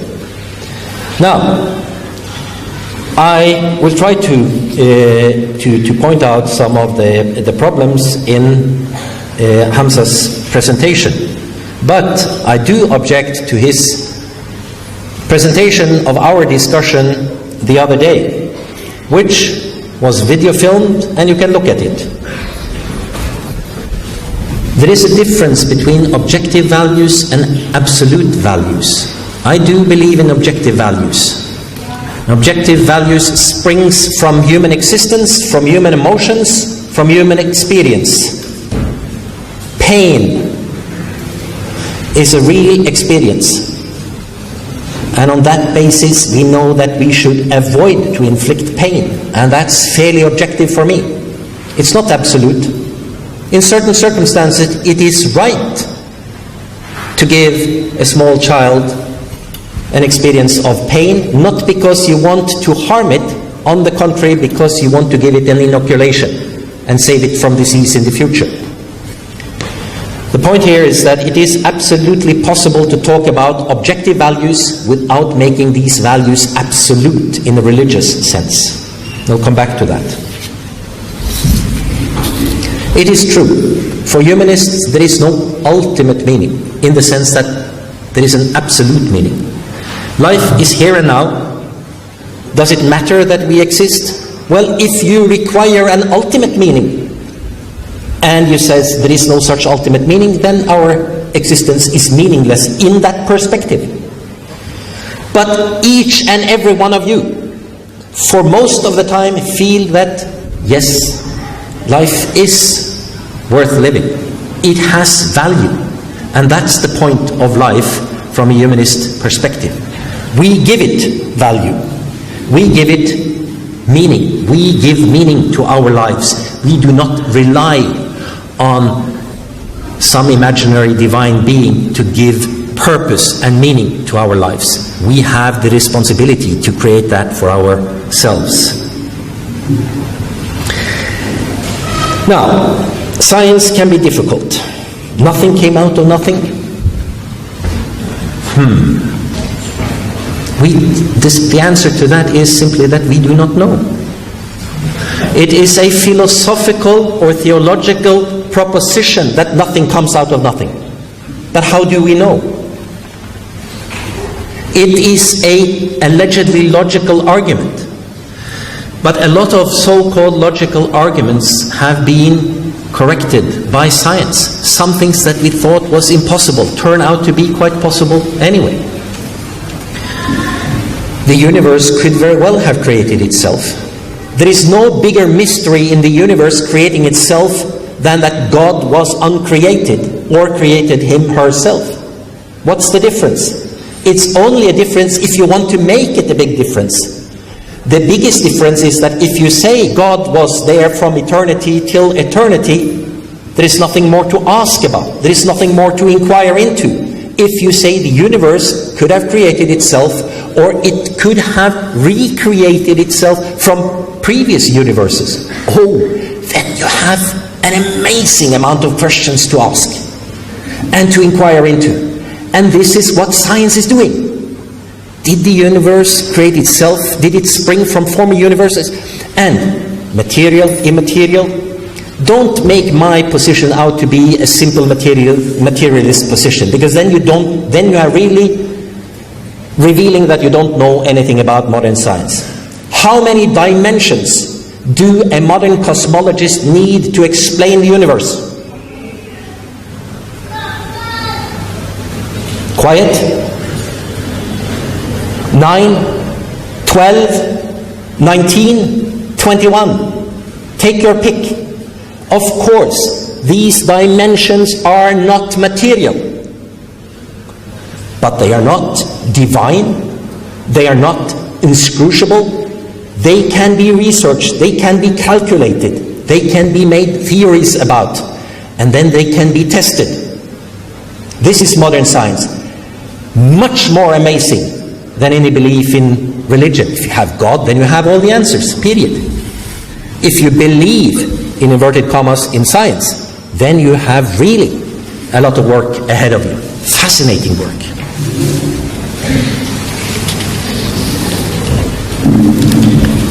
Now,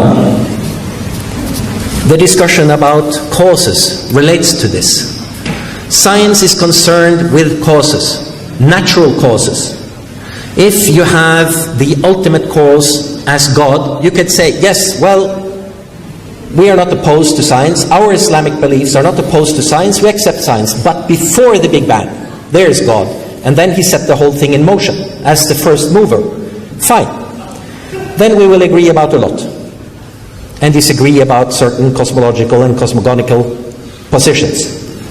If you are saying, no, God is the actual creator of everything every second, then you have ruined science, and then we go to another Muslim. and I leave the floor to him. Al-Ghazali wrote about the incoherence of the philosophers, and Ibn Rushd 100 years later rebutted Al-Ghazali and wrote about the incoherence of Al-Ghazali. Because Ibn Rushd was a defender of reason. He was a Muslim defender of reason. So there is a limit to how much abstraction you can put into the God. Final point in this round. The fine-tuning. This is not only a Muslim argument. This is a religious argument that we hear from many. It's the so-called anthropocentric argument. Since we are here, there must have been some fine-tuning there at the beginning so that we would appear. The whole point of modern evolutionary understanding of cosmology is that no, if there had been a different variable present at the beginning, we wouldn't have been here. But the fact is that we are here, and that's the outcome of 13, 14 billion years of physical, chemical, biological evolution. If you take time into consideration, then you will see this. Hamza makes a big deal out of what the Quran says about conception, the fetus, as if common people didn't know a lot more than Aristotle and Galen about what went on in the womb of a mammal. Arabs bred horses. They knew a lot about what male and female meant. They knew a lot about what would come out if there was a miscarriage. And if you look at the fetus of an animal and a human being, in the first 21 days, they are almost indistinguishable. Almost indistinguishable. So Muhammad could very well have picked up a lot of information from his surroundings and put it into the Quran. And what does the Quran say about astronomy? Now, if this book is supposed to be divinely inspired or actually the word of God, everything has to be correct. Check what it says about astronomy. There are people, thorough, well-versed in the Quran, says that the earth is flat, that the earth moves around, that the sun moves around the earth. If you don't believe me, this is on the curriculum still in madrasas in Saudi Arabia. Today, where do they get it from? Unreasonable reading? Oh no, that's a metaphor. Of course, that's a metaphor. But biology is not a metaphor. You can't pick and choose. So, there is no miracle in the Quran at all. Science is about causes. It's also about probabilities. It's also fascinating how you can try to calculate probabilities. And of course you can calculate the probability of almost everything. If you take time into consideration, yes, 28 billion years. And a monkey would have written Shakespeare. We haven't experienced that yet. And why should we try to test it? The fact is, and that's an actual scientific fact, that after 13 billion years of a Big Bang, we appeared.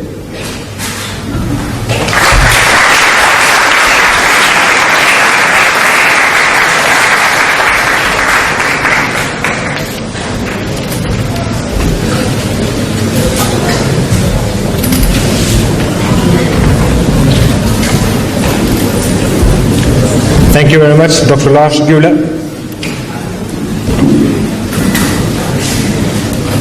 Now we have the question and answer session.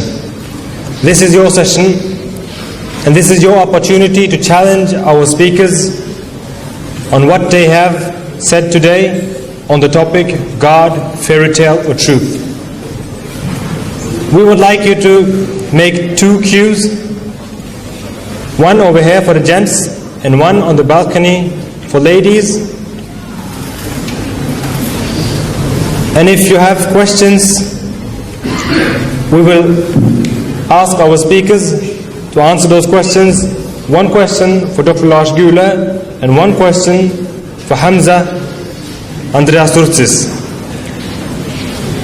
So if you have any questions, please come to the microphones on the right side, and for the sisters, please come to the microphone on the balcony up there.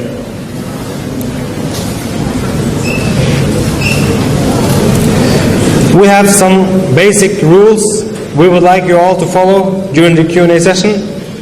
The question, number one, must be related to the topic. Number two, this is question and answer session, not lecturing time. So please put forward your question within 40 seconds only.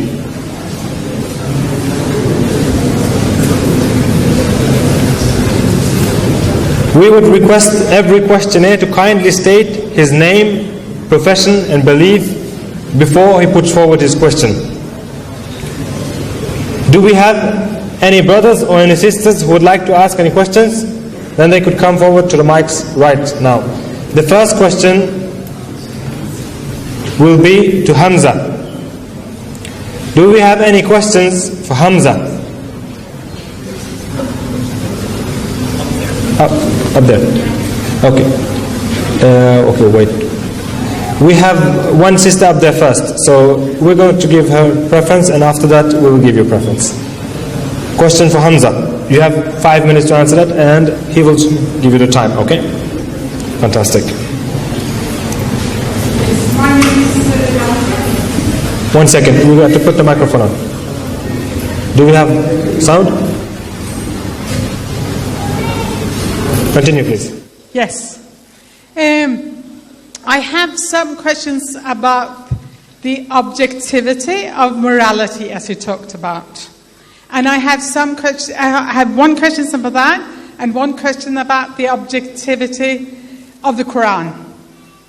Because you said that the Quran, that you can find all these knowledge, scientific knowledge in the Quran. And then I wonder, why doesn't the Quran specify how you do Ramadan in Norway? Why is it so hard in summer and so easy in winter? And why is it not possible in Tromsø? So that's one question about the objectivity. And then, just one question at a time? One question at a time. Thank you very much. Okay. Hamza, then I would request you to come up to the stage, and I will start your time when you start talking. Okay, thank you very much for your question. It's a very valid question. Thank you for that. First and foremost, with regards to the Quran, and why hasn't it mentioned about Ramadan, and why is it so hard in the summer and so easy in the winter? Well, the Quran has mentioned values and principles to do with many affairs across time. For instance, the Quran mentions that Ramadan is not supposed to be very hard for you. It's supposed to be easy for you. It's an act of worship to come closer to God.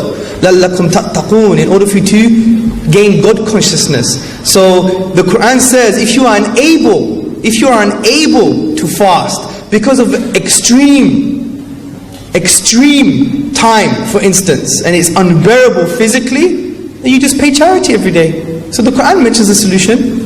So there's no problem. The Quran does do that.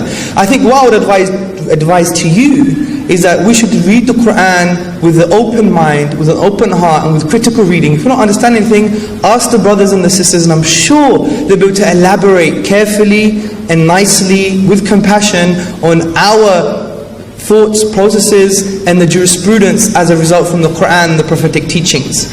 And also you mentioned about the scientific statements in the Quran. Well, see, the Quran does make the scientific statements, and what you hear from Dr. Lars Gule, he said basically, people at the time could have had that information, but I think he wasn't attentive when I mentioned Aristotle and Galen, how they did mistakes because of dissections. Dissections doesn't tell you everything about the human embryo because you only have the naked eye, and we did not have technology to understand how the myoblast cells migrate distally and form muscle masses over the bones. What Dr. Lars has done is cleverly just ignored that. He's ignored that aspect of the Quran and said, well, you know, they had information at the time. They could go to a horse and find how a horse's embryo in the early stage is the same as human. They could do dissections, so it's fine. But this is an inaccurate perspective of what happened. The Quran mentions things that you can't see with the naked eye. The nutfa, from the male and the female, coming together, mingle to form the zygote. Aristotle got it wrong. He said it's the semen with the menstrual blood. Galen got it wrong. He said all the faculties belong to the semen. So if the Prophet did copy the knowledge of that time, how did he fix it? How did he make it more accurate? How did he make it more in line with scientific knowledge? This is why Dr. Laz has to be more attentive to the argument with the Quran, because the argument of the Quran mentions stages of embryology that can't be seen with the naked eye. And I give you another example again. The cells that cannot be seen with the naked eye, they migrate distally over the bones. Unheard of in Aristotle, unheard of in Galen, unheard of at the time, and impossible to see with the physical eye in dissections. This is why we have to be attentive to the argument and be honest with what we're saying, rather than just quickly putting things to the side, assuming, oh, he copied it from somewhere. If he did, you have to explain how he fixed it. He knew what was wrong and ignored it. Jazakallah khair. Assalamu alaikum.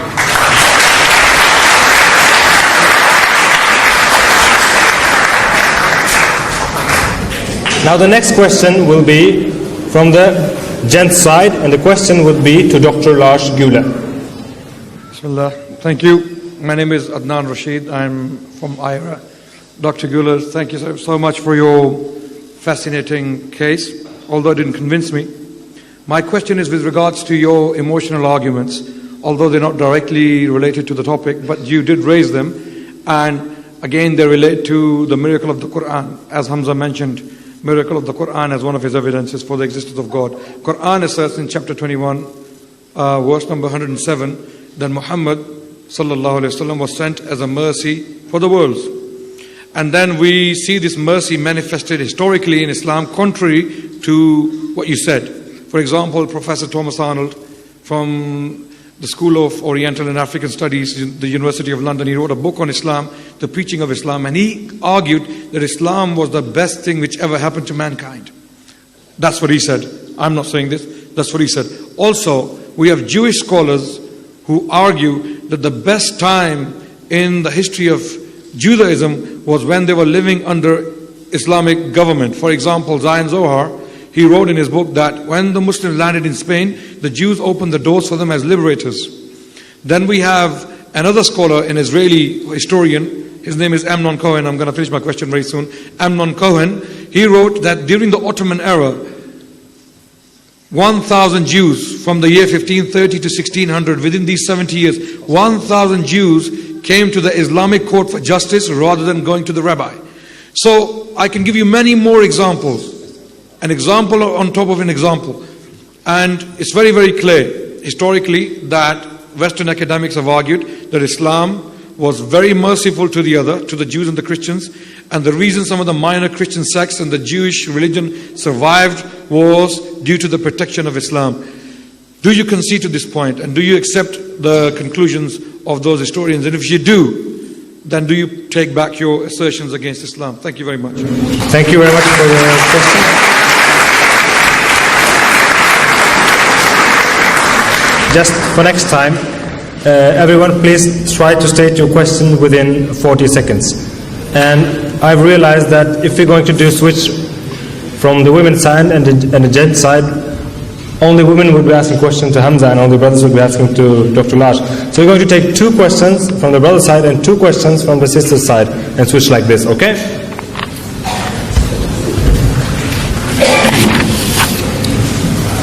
There is a great difference between saying that the Quran, by extension Islam, is the best that has happened to mankind, and to say that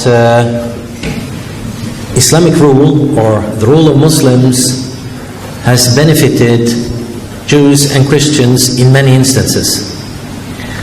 The last is what scholars are saying. If someone says that it's the best that ever happened to mankind, that is definitely an unscientific statement. It might be the statement of a Muslim or a sympathizer with Islam, but it is definitely not a historical correct statement. Because I have no problems, and I have actually on very, very many occasions explained to those critical of Islam, those fearful of Islam, and Islamophobes that Islam in many instances has represented an improvement and a better situation for non-believers, for Jews and Christians, than, for example, Christian rule represented for Jews in Europe. But that this was the situation. In some countries, under some Muslim rulers, some of the time, does not mean that other rulers did not oppress Christians and Jews and others with a different faith. That happened also. So if you are going to have a correct picture of the consequences of a certain religion, you have to look at the whole picture. You cannot pick and choose. Because then you are saying that, well, I picked those things, and those rulers, that part of history represents the Islam I want to defend. But then you are saying that all other Muslims are wrong, and you might say so, but then say it out loud. Say then that, well, they are simply wrong, and they were wrong in the past. I know better. Say it out loud. This is the only decent position. If you try to pretend that, well, they were Muslims, so I don't want to criticize them, and there must have been something better, at least better than the Jews and the Christians, then you are a hypocrite. Then you're a munafiq. And you shouldn't be. You should actually face up to historical reality and look at the whole picture, not pick and choose. So my answer to the question is, yes, in certain circumstances, Islam represented an improvement for those who came under Muslim rules. In other instances, it meant that life became worse. Often it also became worse for Muslims themselves.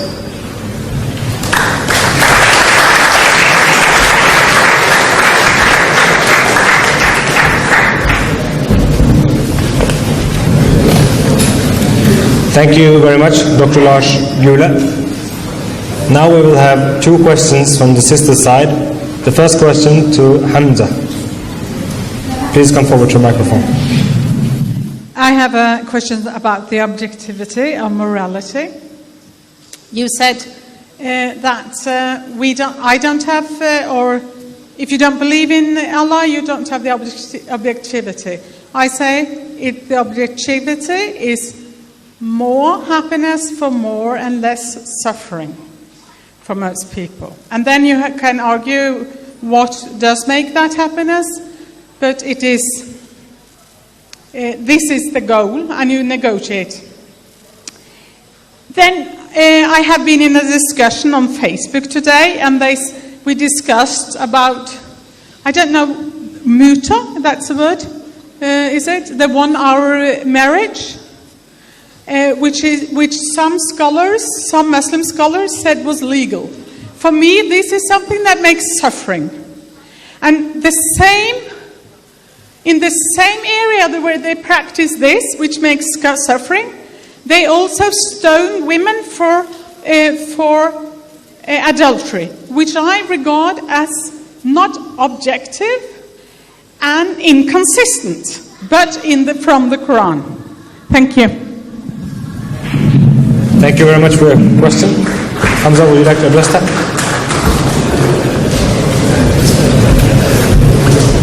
That was a very good question. The lady raised some very important points. First and foremost, she said about objective morality, and she said, can you have objective morality if you don't believe in Allah? See, that's not the argument. If we're attentive to what I'm saying is, if objective morals exist, it necessitates the existence of God. Believing in God or not makes no difference. You can't be good and yet not believe in the divine. You can't display good behavior and not believe in the divine. What I'm saying is, if you take the position that morals are objective, it necessitates God's existence because God is the only foundation for objective morality. If you could find another one for me, then let's talk about it. But evolution makes it subjective and relative. Social pressure makes it subjective and relative. This is why Dr. Lars Gule, he said, well, the difference between absolute and objective. Again, we're playing linguistic games. He said, it's objective for me.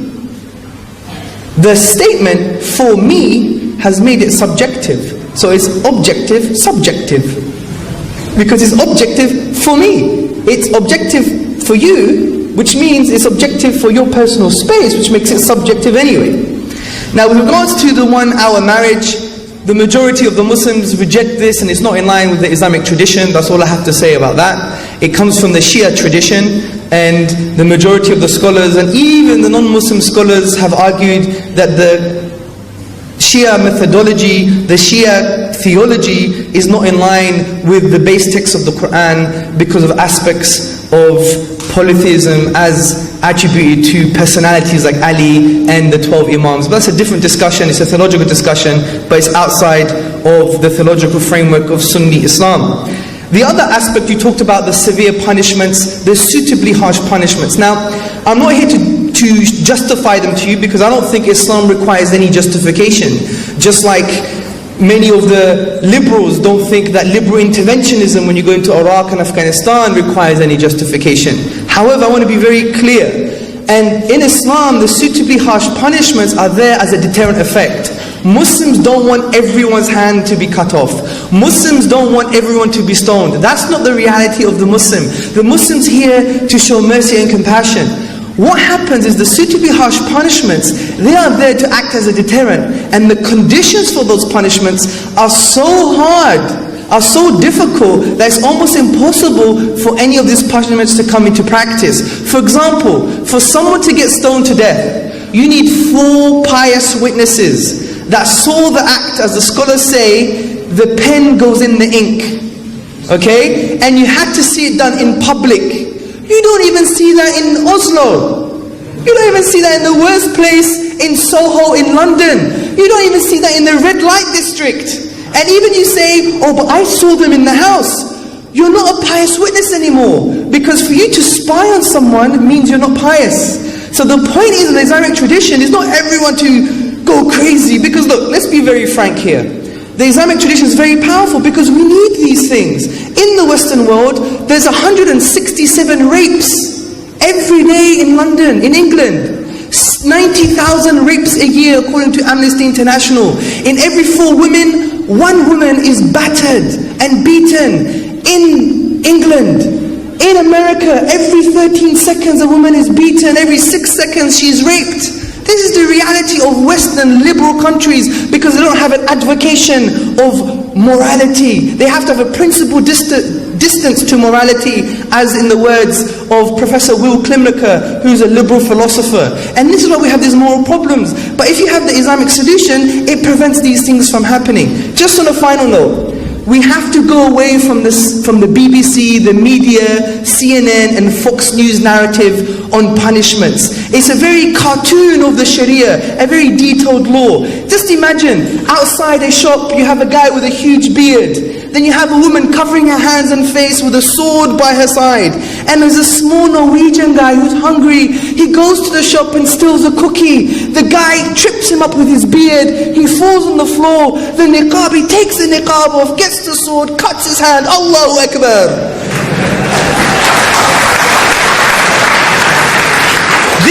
This is the cartoon. This is the cartoon of Sharia law. And I think that Dr. Lars Gule, he should educate his humanists, because the humanists, they would come up with things that was an outdated cliche.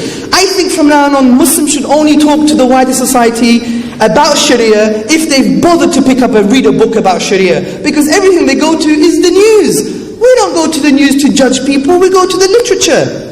So my point is, stop the cartoons and let's connect with each other as human beings to find out, what do you mean by this? Jazakallah khair.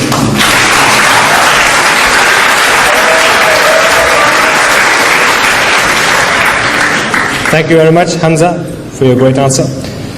Next question would still be from the brother side, but that would be for... Or is it from the sister side now? I'm forgetting. Sister side, right. Is it? For Dr. Lars Gule. 2 questions for the sisters. Is this for Lars Gule? Okay. This is a question that is directed to Lars Gule on behalf of a sister named Ayan. She says that, why do you define this assembly of men and women, both Muslims and non-Muslims, as for the women's side, as oppression?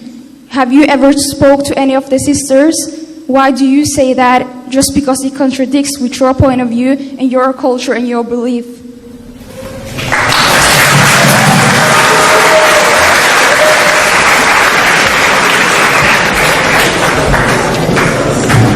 Bluntly put, there were slaves who accepted slavery.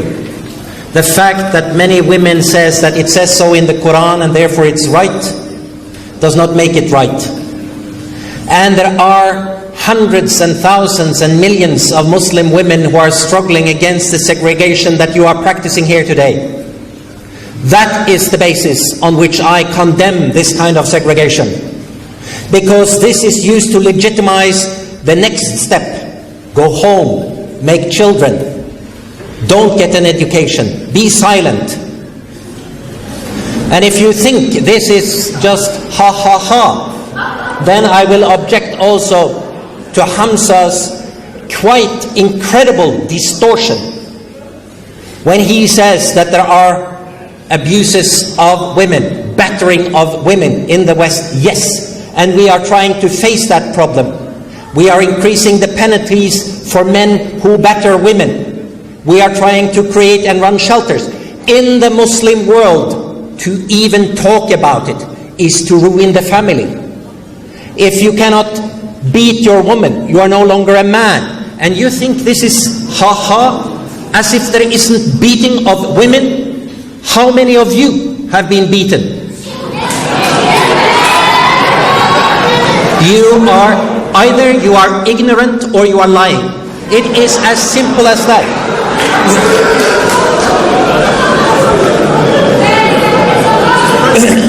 Either you are ignorant or you are lying, because then you have no idea who the women are filling up the Norwegian women's shelters today. The majority of the women in Norwegian shelters here in Oslo are Muslim women. And in Muslim countries where you allegedly should be following Islam out of fear of the punishment after death, battering of women is worse than in our part of the world. And if you don't believe me, then you really need to look carefully at your own countries and your own culture, because this is what is happening. And this is no laughing matter.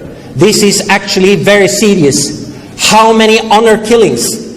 And if you are to, when the Queen in Jordan tried to change and institute punishment for the honor killings, what did the Muslim Brotherhood in Jordan say? It's against our tradition and our religion. You cannot expect a man to accept that women, wives and daughters are behaving immorally without the man reacting. And if he kills them, we have to understand and excuse it. This is an example of the battering, the violence against women that is a consequence of this segregation. Because you think you are liberated, free, you have chosen, and many of you have chosen to wear the hijab, to be practicing, believing Muslim women, and you have every right to do so. Of course you have. And we should all defend that right. But if you forget the history of the segregation you are practicing here and the consequences of that segregation in other countries, then you are either ignorant or you are lying, deceiving yourselves.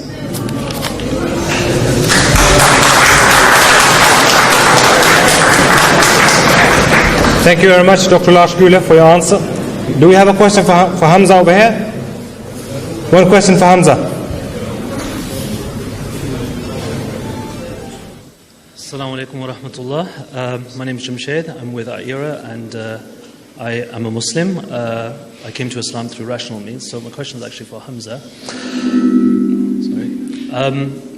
In Dr. Law's presentation, he mentioned that we shouldn't actually be surprised that we're here because we're here. And I'm curious that if that doesn't undermine your entire argument about the creation design, that the universe exists, the whole universe exists by design. So doesn't that falsify that whole thing? Thank you very much.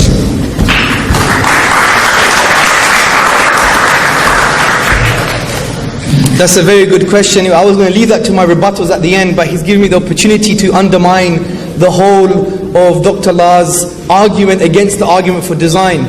Now, Dr. Law said that we shouldn't be surprised that we have fine-tuning for our existence because we're here to see that we're existing because of the fine-tuning.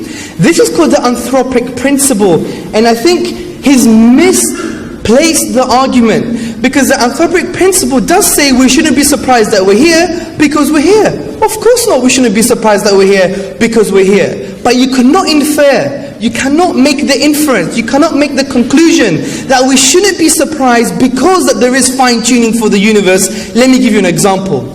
Say all of you were trained marksmen. You're all trained to fire a gun from 200 meters away.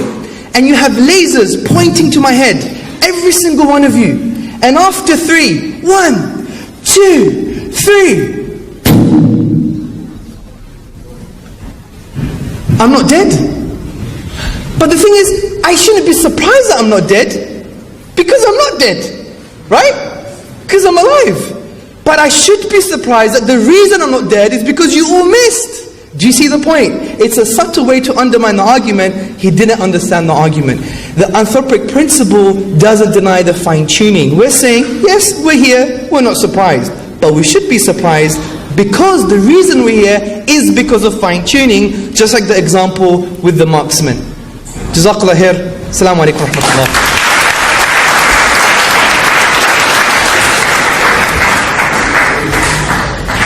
Can we have the next question from the brother side to Dr. Lars Gule? Assalamu alaikum wa rahmatullahi wa barakatuh. Jeg heter Milad, er student ved Universitetet i Agder og har et spørsmål til Lars Gule. Sier du at alle mennesker som har levd gjennom tiden, altså fra Adam og Eva til de 6,5 milliarder mennesker som bor på jordkloden i dag, at de tar feil ved å tro på noe overnaturlig, eller tro på noe? Altså det finnes 2 milliarder katolikker, 2 milliarder muslimer og mange millioner hinduismer og buddhister i verden i dag. Sier du at de tar feil, at du har riktig og noen millioner kanskje som ateister?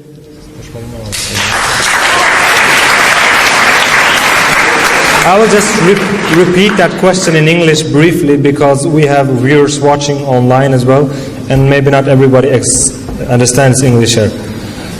The brother's question was briefly that, do you, Dr. Lars Gule, believe that all the human beings from the beginning of time that have believed in God, Christians, Jews, Hindus, Buddhists, Muslims, whatever religion, are wrong? And basically, what do you base that on, if I understood it correctly? Was that correct? Yes. Okay, fantastic. Yes, I believe that they were and are wrong. Of course. I mean, that's what I have stated here. So that goes without... I mean, I have given the explanation for that. The interesting question is, have all those people throughout the ages really believed in God? What do we know about that? Actually, we do know a little bit. Atheists have been around for a long time. They have been there since times immemorial. As soon as people started believing in the gods, there were people there to reject the gods. So atheists, non-believers, have been around all along. And you have had people with strong faith. You had fundamentalists around also for a long time. And you have had weak believers, and you have had those who said, well, maybe, I don't know. agnostics, we would call them today. You have had all sorts. The important thing here is that those who have had a strong, developed faith, they have been the politically dominant within society, and that's why they have left such great marks. I can't resist but to return to surprised or not surprised at humankind being here, existing at all. Now, this so-called anthropocentric principle, the fact that, well, if it had been a little bit different at Big Bang, we wouldn't have been here. That's fine. We are here. So then we know that the conditions at Big Bang were correct for us to appear 13 billion years later. It's as simple as that. When you start to use language like fine-tuning, then you imply a fine-tuner. Then you are saying someone meant us to be there. But that's what we have no reason to believe. That's just an assumption. And that's why you project backward a fine-tuner, and then you talk about the anthropocentric principle. The principle as such doesn't mean anything than that the conditions were right at a given time in a causal sequence. That's what it means. And out of it came we. It's when you are starting to use this principle, alleged principle, to say that, well, then someone must have adjusted these variables and constants to exactly the right levels and sizes. And then you are smuggling in God through the back door and say, aha, a fine-tuner equals God, which is really spurious way of arguing.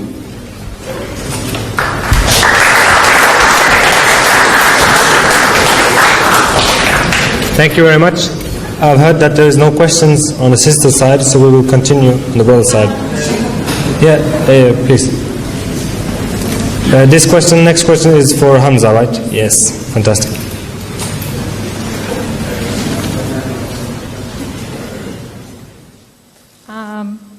My question is about the cause and the Quran. When you rhetorically led us through the deduction of where what causes the world and the cause of the cause and the cause, you said we have to choose that there is a first cause because the infinity of it makes us assume that we take the easiest one. How come not to take the easiest one, which is there is no cause? How come do I stop there and say, well, let's take the first cause as the easiest one out of the number of infinity? And this relates to the third argument.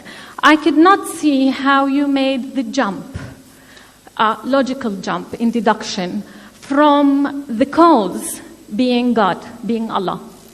Because I can use that cause to be Buddha or any other creator. So how come the Quran? And if you allow me just 5 seconds. You can take the next question in the... Go back in the queue and take, because you are already asked 2 questions in there.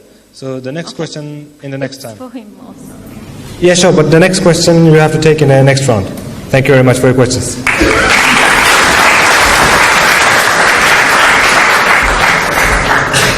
I'd like to thank the lady, I didn't catch her name, but I know it's Dr. Laz's wife, and I applaud that she's here today. It's very good that she's come to...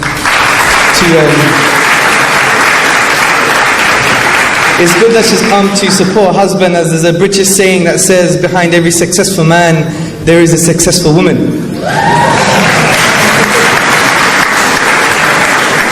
Maybe that's not in line with his liberal humanist values, because women are not supposed to be behind the men, but that's a different story. Anyway, very good question about the cause of the universe. So we're saying that if the universe began at a point, it either must be self-created, it created itself, it was created by something else, or created from nothing. All these, some of these options are absurd. For example, it can't create itself, because how can you exist and not exist at the same time? Also, if it came from nothing, that's an absurdity, and Dr. Gule thought, well, we don't have any proof that things can come from nothing or can't come from nothing. I think that's a slight philosophical play. This term, can it come from nothing? This statement is not only innate, which in philosophy is a priori, we need the concept of causality to understand our reality, but also it's empirical. Because I want to challenge everybody, have you ever seen something come from nothing? It's empirical, because all the empirical evidence says that when you hear a noise, you know it came from somewhere. So the point is, for him to claim, well, we don't really know, is again, the humanists and the atheists clutching at straws, trying to get out of the big hole they've made for themselves. And frankly, it's also an empirical point. Now coming back to your question, what is more plausible? The Professor Anthony Flew, in his book, There Is a God, he made an amazing point. He said, look, either the cause of the universe is uncaused, or the universe is uncaused. Shall we take our pick? Let's take our pick. Do we have any evidence to believe the universe is caused? Of course. Because it began to exist. Because it came at a point in time. Cosmology, the Big Bang. Even philosophically, if the universe was uncaused, it means it's eternal. It means the history of past events of the universe are infinite. And the infinite can't be brought into the real material world. It leads to absurdities. So we have so much good evidence to believe that we can never claim the universe is uncaused, because all the evidence, philosophical, mathematical and cosmological, indicates that the universe began. So we have more evidence to believe that the universe is the thing that's caused, based upon that approach. The other thing you asked was about the logical jump from the cause to Allah.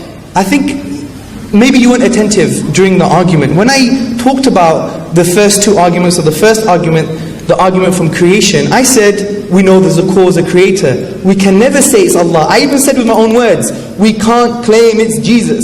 We can't claim it's Buddha. We can't claim it's Allah. We can't claim any of the 3,800 names for God since 6,000. Okay, the penny's dropped. You got it, right? Good. So the point I'm trying to say is, upon conceptual analysis, upon using our reason, as the Quran says, أَفَلَا تَعْقِلُونَ, use your brain. When we use our brain, our mind, our reasoning, upon the essential attributes of this creator cause, we do conceptual analysis, and we come to the conclusion, as I said in my presentation, it must be one, must be uncaused, must be eternal, must be personal, and I gave all evidence for that. Unfortunately, you probably missed it out, but you've been nodding your head, so hopefully you remembered what I said. Thank you. I remember what you said, but logical deduction alone does not lead me to God, Allah. Because if it's one, uncaused, it still can be named anything else. Why Allah? Yes, I agree. What we did, let me tell you what we did if you remember, then I took all the attributes, one, eternal, uncaused, and linked it to the basic definition as mentioned in the Quran itself. قُلْ هُوَ اللَّهُ أَحَدٌ, uniquely one. Allahu Samad, eternal. Lam yalid wa lam yulad, he didn't beget nor was he begotten. Wa lam yakul lahu kufuwan ahad, he's immaterial, transcendent. We took what reason gave us, the Quran said exactly the same thing.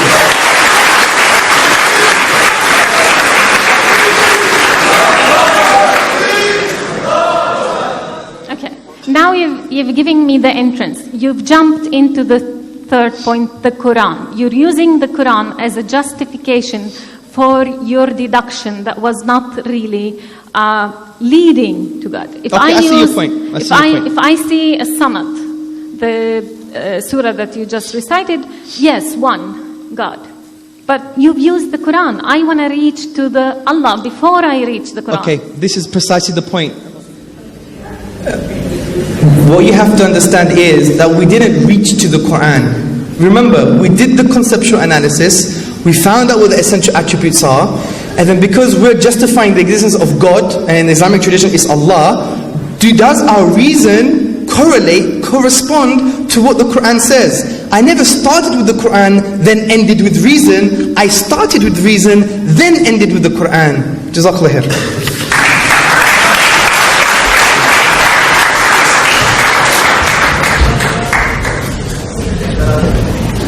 Thank you very much for your very good questions, and thank you very much for your answers. The next question is for Dr. Lars Gule, but first I will ask, is there any question from the sister side to Dr. Lars Gule on the topic God, fairy tale or truth? Okay, then the question comes to the brother. Assalamu alaikum wa rahmatullahi wa barakatuh. My question is to Dr. Lars Gule. He said the universe created itself. Let's say for the moment it created itself. And we, mankind, exist on it. But who were the first mankind on the universe? Because if there was no creator, me, I know that I got a father and a mother, and my father got a mother and a father, where they came from. So who were the first mankind to be on the universe?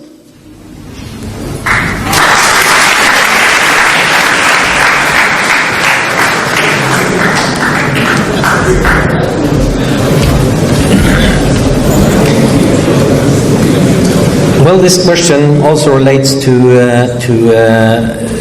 what Hamza has said, that nothing comes from nothing. So there needs to be a creator. But what about God? Oh, God comes from nothing, or God is eternal. God, then you have used wordplay. Then you have simply used wordplay to make a definition of God that says that it is the uncaused cause. As a philosopher, with a scientific approach to reality, there is nothing wrong in saying with equal logical force that the universe caused itself, created itself. There is absolutely no way that you can say that it is wrong. And science is presenting answers to how that could be done. That is what modern cosmology is all about. Do they have an answer? Yeah, they have some. Are they satisfactory? To some. And to other scientists, they're not satisfactory. Are they difficult to understand? Oh, yes, indeed. Much more difficult to understand than the concept of God and the Creator God. But the point here is that we are still investigating. These are questions that can be researched. They can be investigated. They can eventually be formulated in ways that will make it possible for us to test them. Then we can conduct experiments. And then we will say, well, no, there is something wrong here. Okay, we have a new generation of scientists and they will look for new answers. This is science. Science never ends. Science continues to look for even better answers. When you say it's God, you have found the final answer. There is nothing more to talk about. Read the Quran and you know everything. Sorry, it doesn't work like that. And if it was that the Quran revealed the inner workings of the cells of semen and the female egg and contraception, why didn't Muslims understand this so much better than everybody else and actually advance science in this regard? Why is it that you always say, oh, now we can see how far advanced the Quran was? Why didn't they understand that 100 years ago? Why didn't they see that here, look, scientists in Europe at the universities, look here and here, put your microscope here and do what the Quran says? There wasn't a Muslim scientist who said that. You have hundreds of prophets who have made the most strange and interesting and ludicrous and wonderful prophecies. And then afterwards, oh, see how right he was. And then another 100 years, see how totally wrong he was. These kinds of arguments, you look back, you put it into an already established frame of interpretation. This is apologetics, has nothing to do with scientific or logical proof for God. On the contrary, you are showing how futile the exercise of proving the existence of God is by using the Quran the way Hamza has done here today.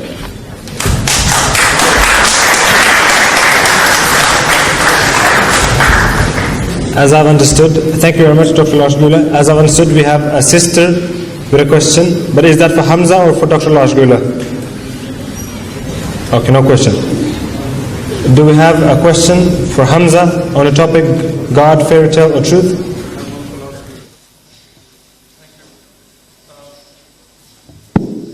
Before I ask the question, I need some support from the sisters to provide evidence to validate my question. If the camera can turn towards the sisters, please. Sisters, I'll ask you 3 questions to clarify the picture. Some points were raised by Dr. Gule. And I want an answer collectively from you. Are you oppressed to be Muslims?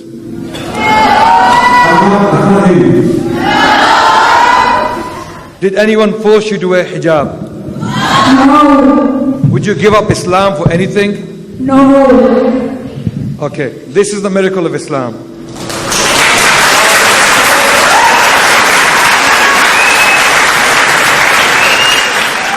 Last 10 seconds, my question to Hamza. Hamza, can you substantiate my point about the rights of women being a miracle for Islam and a sign for the existence of God? Thank you.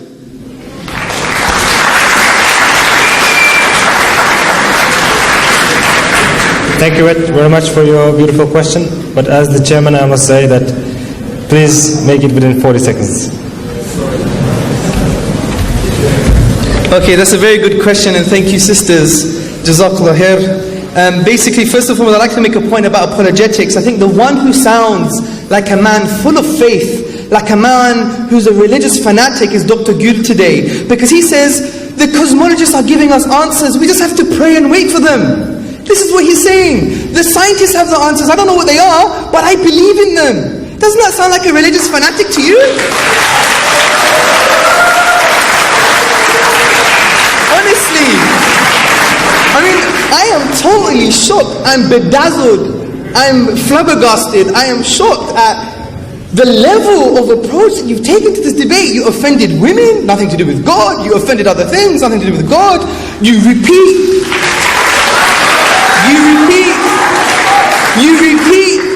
the argument which I refuted even in the beginning of my presentation about who caused God, and you say things like, oh, then how did God come to be? Well, your statement is fallacious. We even said God never came to be, so the question doesn't apply. And also by rational necessity must be uncaused, because I gave the example of giving you a kiss. Do you want that kiss or something? So the point I'm trying to say is, yes, Adnan, thank you very much. I think with regards to the women pre-Islamic Arabia, there used to be a flag on a woman's tent when any man could go inside and sleep with her. Something that's very similar to liberal Western society with prostitution. There's 80,000 prostitutes in England. The government are doing nothing about it. Islam honors the woman and says, we're going to stop this and we have to honor the woman. And that's the reality of Islam. The Prophet Muhammad sallallahu alaihi wasallam said, the best of you in faith are the ones who are best to their wives. Do we hear this from David Cameron and Obama? We don't hear none of this. We don't hear none of this. What about economic rights? Women don't even have to work because we honor the woman, we elevate her. She doesn't even have to pay for her house. We have to provide. If the man can provide, the government will provide.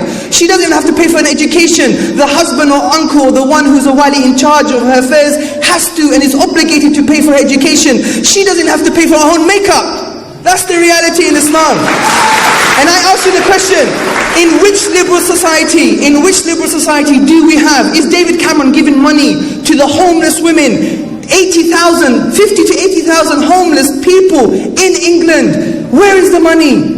The bankers get away with everything, but we can't take the money from the bankers who even stole our own taxes to provide and honor the women and families. This is the reality of individualism, which is the basis of your society, which is liberalism. I would challenge anybody today. I would even make sure that we're here until 1 in the morning. I'll debate on liberalism and show how individualism is the most disgusting thing that came in this society, because it caused excessive greed. What's happening in Somalia? There's 10 million people starving because of food. But we have 10 million people dying because of obesity, fat chips, KFC, chicken, pizzas in America. They're dying of too much food, but in Somalia they're dying of no food. It's nothing to do with too many needs and not enough resources. That's an outdated geopolitical myth. The reality is the distribution of resources. Who solved that problem? Zakah, sadaqah.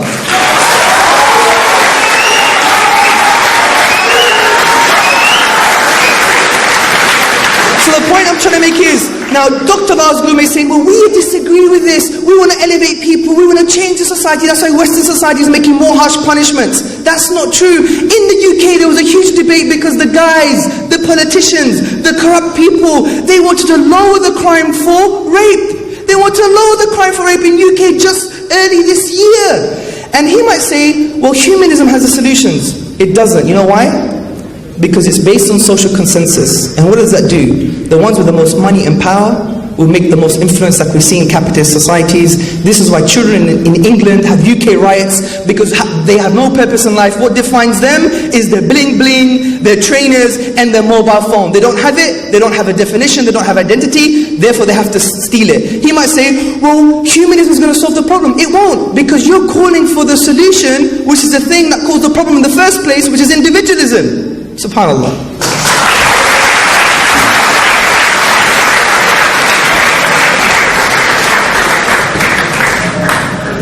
Jazakallah khair. Thank you very much, Hamza, for your great answer. Now the next question is for Dr. Lars Gule on the topic God, fairy tale or truth. Assalamu alaikum. My name is Majid. I'm a student. In the speech, in the first, you told that in the Quran it's mentioned that the earth was flat, and you've probably read the Quran, so can you tell me where you found that statement or surah?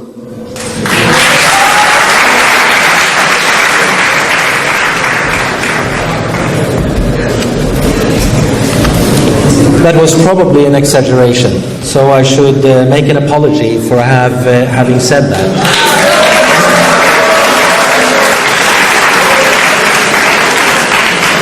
But I won't, because it seems to be correct. So the general point here is that there is a lot said in the Quran that is disproved by modern science. You cannot pick and choose and say that the Quran proves science on the one hand and then ignore all the other examples that does not fit with modern science. And those of you who read the Quran can look for yourself. I do not spend much time on looking at the Quran. But can you mention some examples? Yes, now I've been challenged, so I will go and find those things and I can post them on, But you are a reader of the Quran, it's very interesting. There is some parts of the Bible I studied. And it's very interesting to hear Christians say, this and this and this is in the Bible. Yes, because I've read it. And I say, well, this and this is also in the Bible. And I say, no, I never read that. Well, go and look. And it's there. And what I'm saying is also there. I am not a Hafiz. I have never memorized the Quran. We have other people here. Now, what kind of miracle in view of women's rights do the Quran represent? An increase of women's rights according to certain practices in the Arab Peninsula at the time of Muhammad? Probably, but not necessarily quite that simple. And the question remains, and this is, and I am also amazed at the level of rhetoric. If I am accused of being a religious fanatic here, what then is Hamza with his level of rhetoric, who has consistently avoided the challenge of explaining why Islam is not practiced by Muslims? Why is women oppressed? You are saying that you are free, and there are millions of Muslim women who are saying they are oppressed. They are in Pakistan, they are in Bangladesh, they are in Saudi Arabia, they are in Syria, they are in Palestine, they are in Jordan, they are in Morocco, they are in Algeria, they are in the Sudan. You find them all over the Muslim world. Millions of women who, when asked, will tell you that they are oppressed, not allowed to do this and that. And then he comes with, oh, we exalt the woman. To be exalted means that you respect people's inherent dignity and their right to choose for themselves. And this is what is lacking in so many Muslim countries. Finally, I'm trying to get back to the question of God, fairy tale or truth. Now, is the question, who created or what created God, a meaningful question? Is it a question that, well, yes, we can reflect on that question? Is it a question that has an answer? Yes, Hamza has answered it, and he says it's a question that has the answer that God was not created because God exists from eternity to eternity. Fine, it's an answer. It's not an answer I like or accept, but the point is that you can give the same answer about the universe, that it created itself or existed from eternity. Well, it necessarily did, because modern cosmology, in some varieties, says that it was nothing before the universe came into being. That it was nothing, not even God. So, to say that by definition God is exempt from being scrutinized as what caused God is a cop-out that is no better, actually it's quite worse than, because it's wordplay, than saying that we have a universe that came into existence from nothing.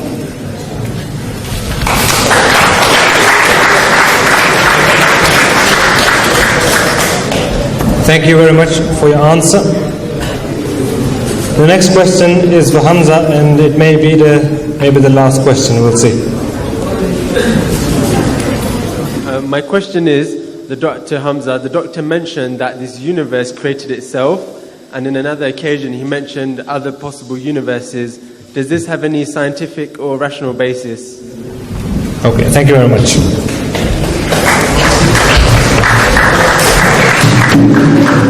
First and foremost, I want to clarify this issue about the earth being flat. In the Quran, never says the earth being flat. If we do a very careful linguistic analysis, there's a concept in linguistics called code text. It's a Western and Eastern phenomena where you see a word in context of the surrounding words and you understand the beauty of the language.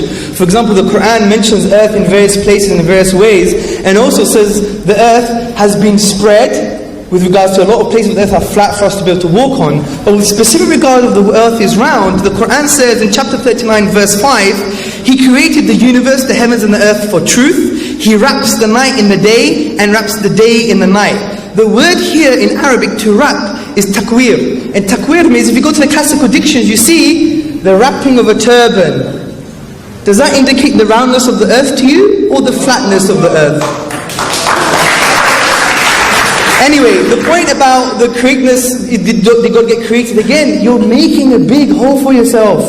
The point is this, I agree it was a question, I gave an answer, and the answers were, God never began to exist. The answers were, by rational necessity there must be an uncaused cause because of the absurdity of infinite regress.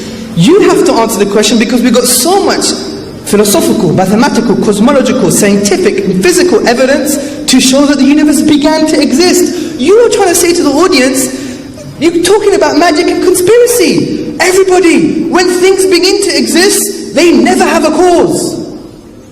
Can we believe such a thing? Let's have a show of hands. I know you don't want to play by authority, but just for the taste of the day. Put your hands up if you believe, if something begins to exist, never has a cause. Your wife has to back you up, I guess. Now, just to make this much better, just to be on the side of the atheist, because I don't think he's doing a very good job for the atheist, by the way. Because let me try and be an atheist. I'm going to put my atheist hat on. If I was an atheist, I would have said, you know what? In quantum mechanics, there are subatomic events that come into the vacuum without any corresponding causes. So things can come into being without any causes. That is a valid argument in physics. Or we could refute it as well, because the vacuum is not nothing. It's a sea of fluctuating energy. Many physicists are adopting a deterministic approach, saying these events actually do have causes. So I could even sit here and argue with myself, because he's not doing a very good job. But with regards to it could have been multi-universes, we could have came from another set of universes. Well, the question is, we have to explain those universes. If they're multi-universe, an infinite set of universes, first and foremost, you can't have an infinite regress. That doesn't make sense. The multiverse, in the words of the philosopher of science, John Polkinghorne, he said the multiverse theory is a religious theory. It has no physical evidence. It's just metaphysics. It's just philosophical mumbo-jumbo. It's just something that some of the scientists have adopted to move God out of the question. Let's push him away for a bit. Let's push him away for a bit. So in the multiverse theory also doesn't make sense, because for multiverses to come into being requires fine-tuning. Think about it. Multiverses to come into being require design and fine-tuning. So the multiverse approach, the who created God approach, is all fallacious. I hope I've explained it. Let's not go around in circles. Let's move the debate to something more useful, like talking about the existence of God instead of politics. Thank you.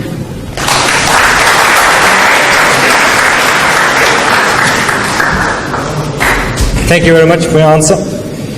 According to our schedule, the time is really up. So what we're going to do, we're going to end the question and answer session right now, and then Dr. Lars Gule will have 10 minutes to give his final rebuttal, and then Hamza will have 10 minutes to give his final rebuttal, and then we will conclude with some formal conclusion. Dr. Lars Gule, your final 10 minutes.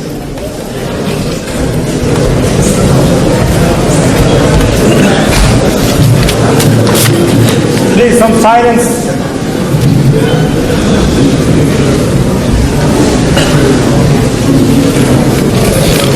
I think this is an important debate, philosophically speaking. It is a debate about the basis on our convictions, our worldviews, and therefore they have great bearing, as I've also tried to say in my introduction, bearing on our moral values, how we argue and how we represent these values. Therefore, what is seemingly a strange philosophical question without much practical use turns out to be of great importance when it comes to understanding how we, the next time around, and I expect that might be the next debate I'm invited for, is to argue about the basis of values. Well, a lot has been said, and more could be said about modern cosmology. I will reiterate that, yes, we do have religious cosmologists, people who are searching for God in their cosmological theories. They are not searching for a personal Christian, Jewish, or Islamic God. They are searching for principles, abstractions behind the reasons why we are here. In the sense, not why someone intended it, because they will have to explain how we came to be here. Someone thinks that an explanation of how something came into being at the same time is an answer to the question why we are here. And there is a confusion of those two questions. Those who insist that we need to know why we are here has simply not understood what science is all about, because science is not about answering the question why. Science is about explaining how we came to be. Now, there is probably some important differences between logical infinite regresses and allegedly physical regresses. We don't know if a universe that was caused by the Big Bang had another cause before the Big Bang that caused another something. Modern cosmology opens for that possibility, and we are searching for a series of universes. And Hamza said we don't know why the universe is expanding. Well, we do know something about it. What we don't know is if this expansion is going to go on forever, or if we will see contraction. That depends on questions we have asked but not been able to answer, which concerns the mass of the universe. If the universe has a certain mass, it will expand forever. If it has another mass, it will start to contract, which might lead to a big black hole and perhaps the creation of a new universe. And perhaps our universe is the result of such a process. The point here is that the classical argument from creation, or the need for a first cause, and the argument from design are not arguments that will stand up to close scrutiny. They have been tested in Muslim versions, in Christian versions, and they have been refuted by much better philosophers and scientists than me. So I might do a poor job here today in defending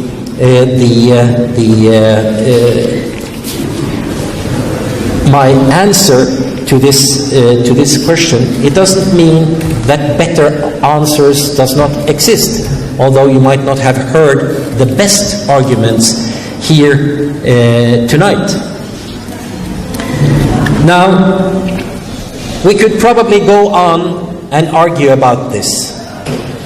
I think the fact that we had the argument, and that this was the first in Norwegian history that a humanist atheist was invited to a very conservative, some would say fundamentalist, I would probably say Salafi, Muslim congregation, is in itself valuable. And the fact that we are able to meet, even in a harsh debate about these questions, and you think it's so important that you are live streaming it and will post it on your websites and YouTube, and I don't know where it will not end up eventually. Dare I travel back to the Middle East afterwards? Ooh. I think this is a valuable contribution to two things. Number one, the understanding between different life stances in Norway. This is extremely important. You have seen that an atheist can come and argue without biting your heads off. I have seen, and through the live transmission here and the publicity that this meeting has received and will receive, you have seen, or other Norwegians have seen, that it is absolutely possible to sit down and argue, even on the most basic and, for some, most important questions, the existence of God or not. That in itself is valuable.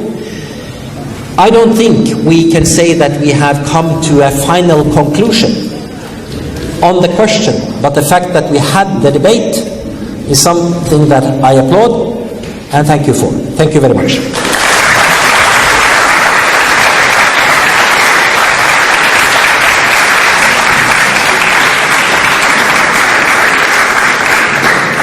Thank you very much, Dr. Lars Gule.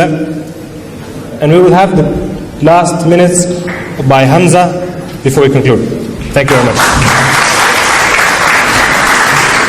Brothers and sisters, ladies and gentlemen, I'd like to thank you all for your time and your patience. It's been a very interesting debate. I think if we learn anything from today's debate is that people can come together. Because what happened, the disaster and the tragedy what happened in Oslo just a while ago was something that doesn't belong to secularism, that something doesn't belong to religion, it belongs to insanity. And we have shown, as human beings, we can connect with each other, even if it's a bit loud, even if it's a bit rhetorical, and even if it's a bit outdated. But the point is, we can come together and connect in this way, which is one of the good things about Norwegian societies. For that, please give yourselves a round of applause.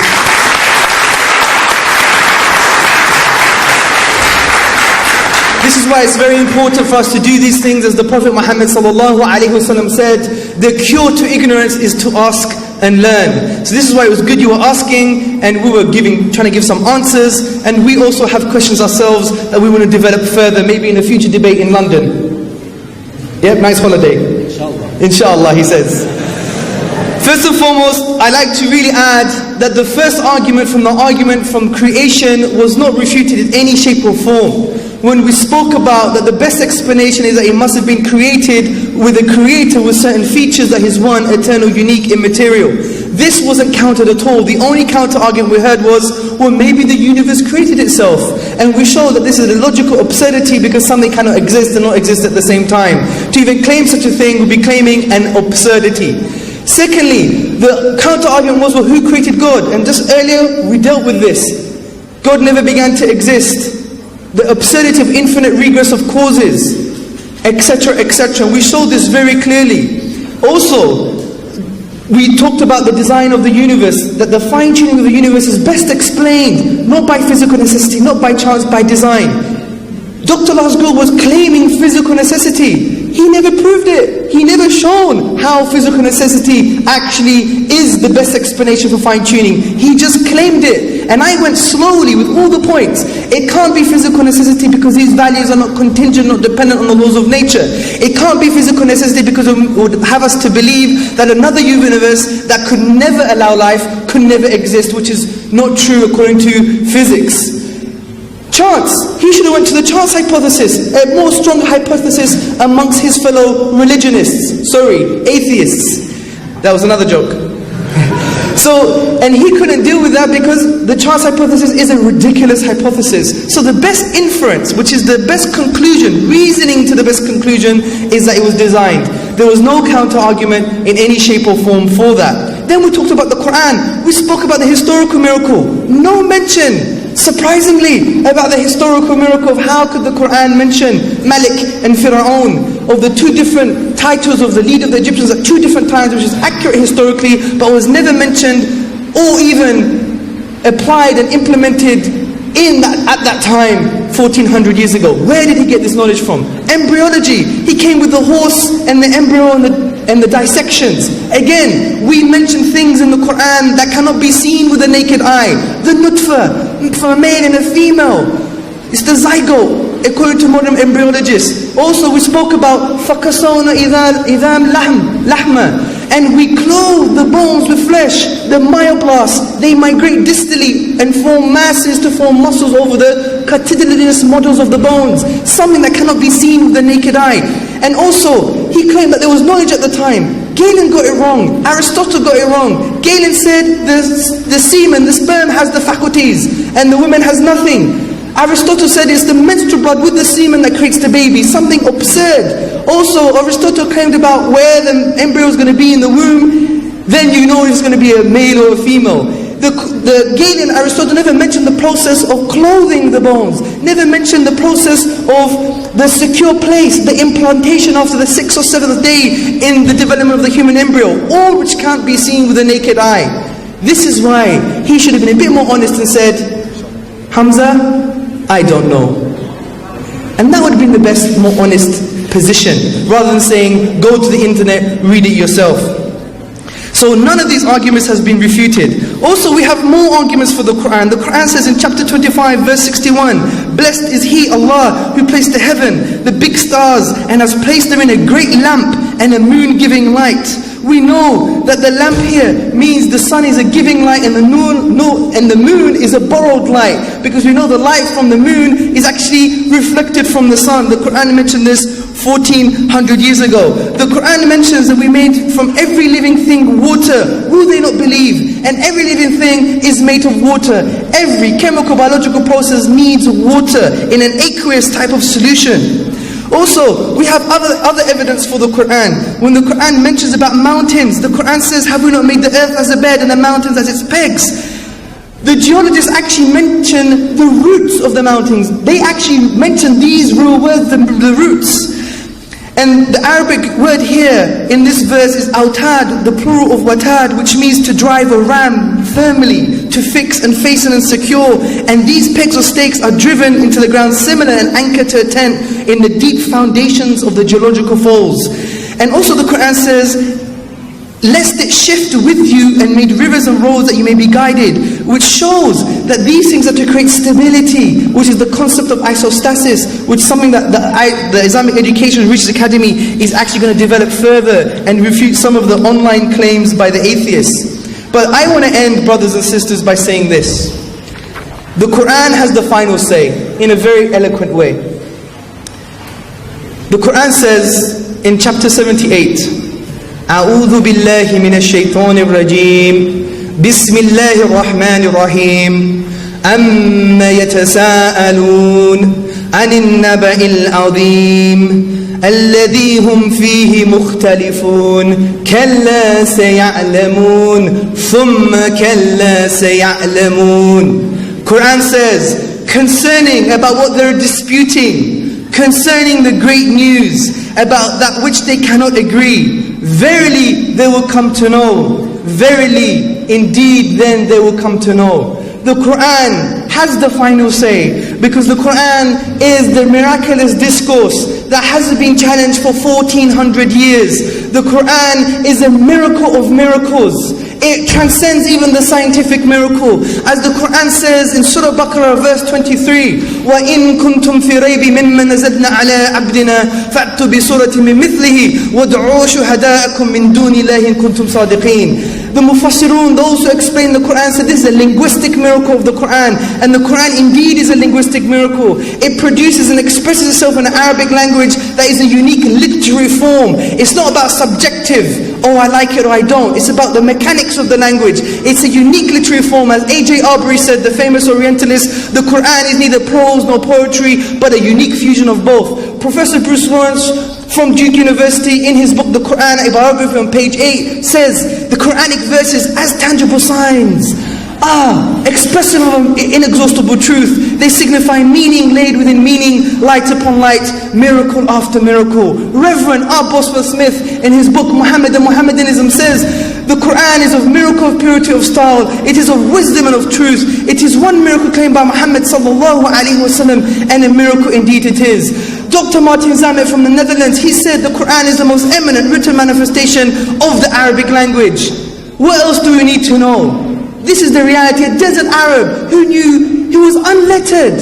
He was unlettered, unlearned in these sciences. Start blazing within unique language. How can we explain the civilization of Islam? One man, one book, 23 years and you have a civilization.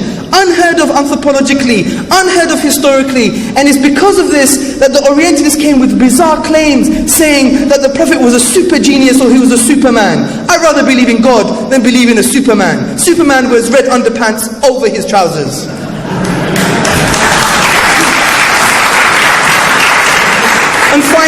And finally, we have to realize, although this was a talk about God's existence, which I think we dealt with very nicely, we know that Islamic civilization is here to make good humanity. Quran says, أُخْرِجَتْ لِلنَّاسِ, for the people, not from the people. Muslims should be a mercy. He claimed that in Pakistan women are oppressed. Do you know why women are oppressed? Not because of Islam, because of an absence of Islam. Because the colonial period, in the colonial period when the British came along, one minute. When the British came and colonized these lands, they removed Islam as a reference point and put a mixed match of colonial penal code, and that was the reference point because women 100 years ago had no soul, they couldn't vote and they couldn't own their own property, but Islam gave that right from the very beginning 1400 years ago. The problem was Western domination, not Islamic domination. When Islam came in, when a woman was interrupted and hurt and she cried, help me. She cried, help me in the other lands, I think in the Byzantine lands. The man, the sultan, the caliph, he knew the responsibility to the state was to protect women and honor them. And for one woman, he wrote a letter to the dog of Rome and he said, you're going to have an army that ends with me and starts with you because you've troubled a woman. That's the honor we have for women. And brothers and sisters, just to end, don't be arrogant with your tradition. Giving people the message of Islam doesn't mean that we're better than them. It means we just have something better for you. It never means we're better than them. The Muslim is humble and he shouldn't have any arrogance. On a final note, huge apologies. On a final note, the Quran, inshallah, if implemented in the Muslim lands, will have justice. What does the Quran say about justice? يَا أَيُّهَا الَّذِينَ آمَنُوا كُنُوا قَوَّمِينَ لِلَّهِ شُهَدَاءَ بِالْقِسْطِ وَلَا يَجْرِمَنَّكُمْ شَنَآنُ قَوْمٍ عَلَىٰ أَلَّا تَعْدِلُوا. O you who believe, be steadfast witnesses in God for justice. Do not let the hatred of others make you swerve away from justice. Be just, for that's closer to your duty to God. Allahu Akbar.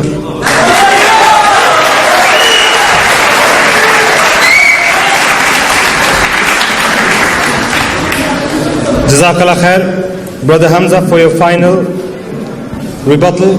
Before we end, I just have 2 more minutes. I want you to stay for only 2 more minutes. Okay? Everyone, please just stay for 2 more minutes. That's it. I will use these 2 minutes to ask all our volunteers to come up there, for the sisters and all the brothers that has been working with us, struggling and striving to make this event a reality, to come down, because we have some diplomas for you, because we want to show support. We want to show the people that we care about the people as well. So all our volunteers, please come down. Come on, come on, come on. I can see you all around. Please come down and stand in front of the stage. All of you who have been working here, please come down.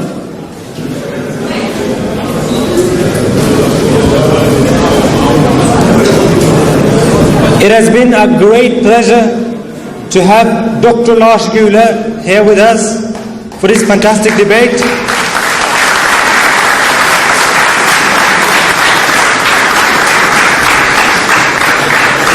And we would definitely like to engage with Dr. Lars Gule again on more debates, on more topics. And it has also been a great pleasure to have Hamza Andreas Turtis come here to participate.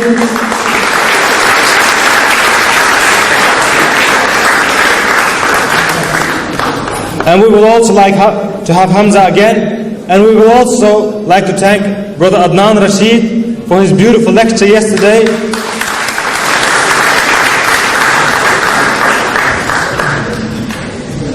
And lastly, I would like to thank the audience who have made this event for what it is. If you were not here, then it would be quite boring for all of us. So give a round of applause for yourself.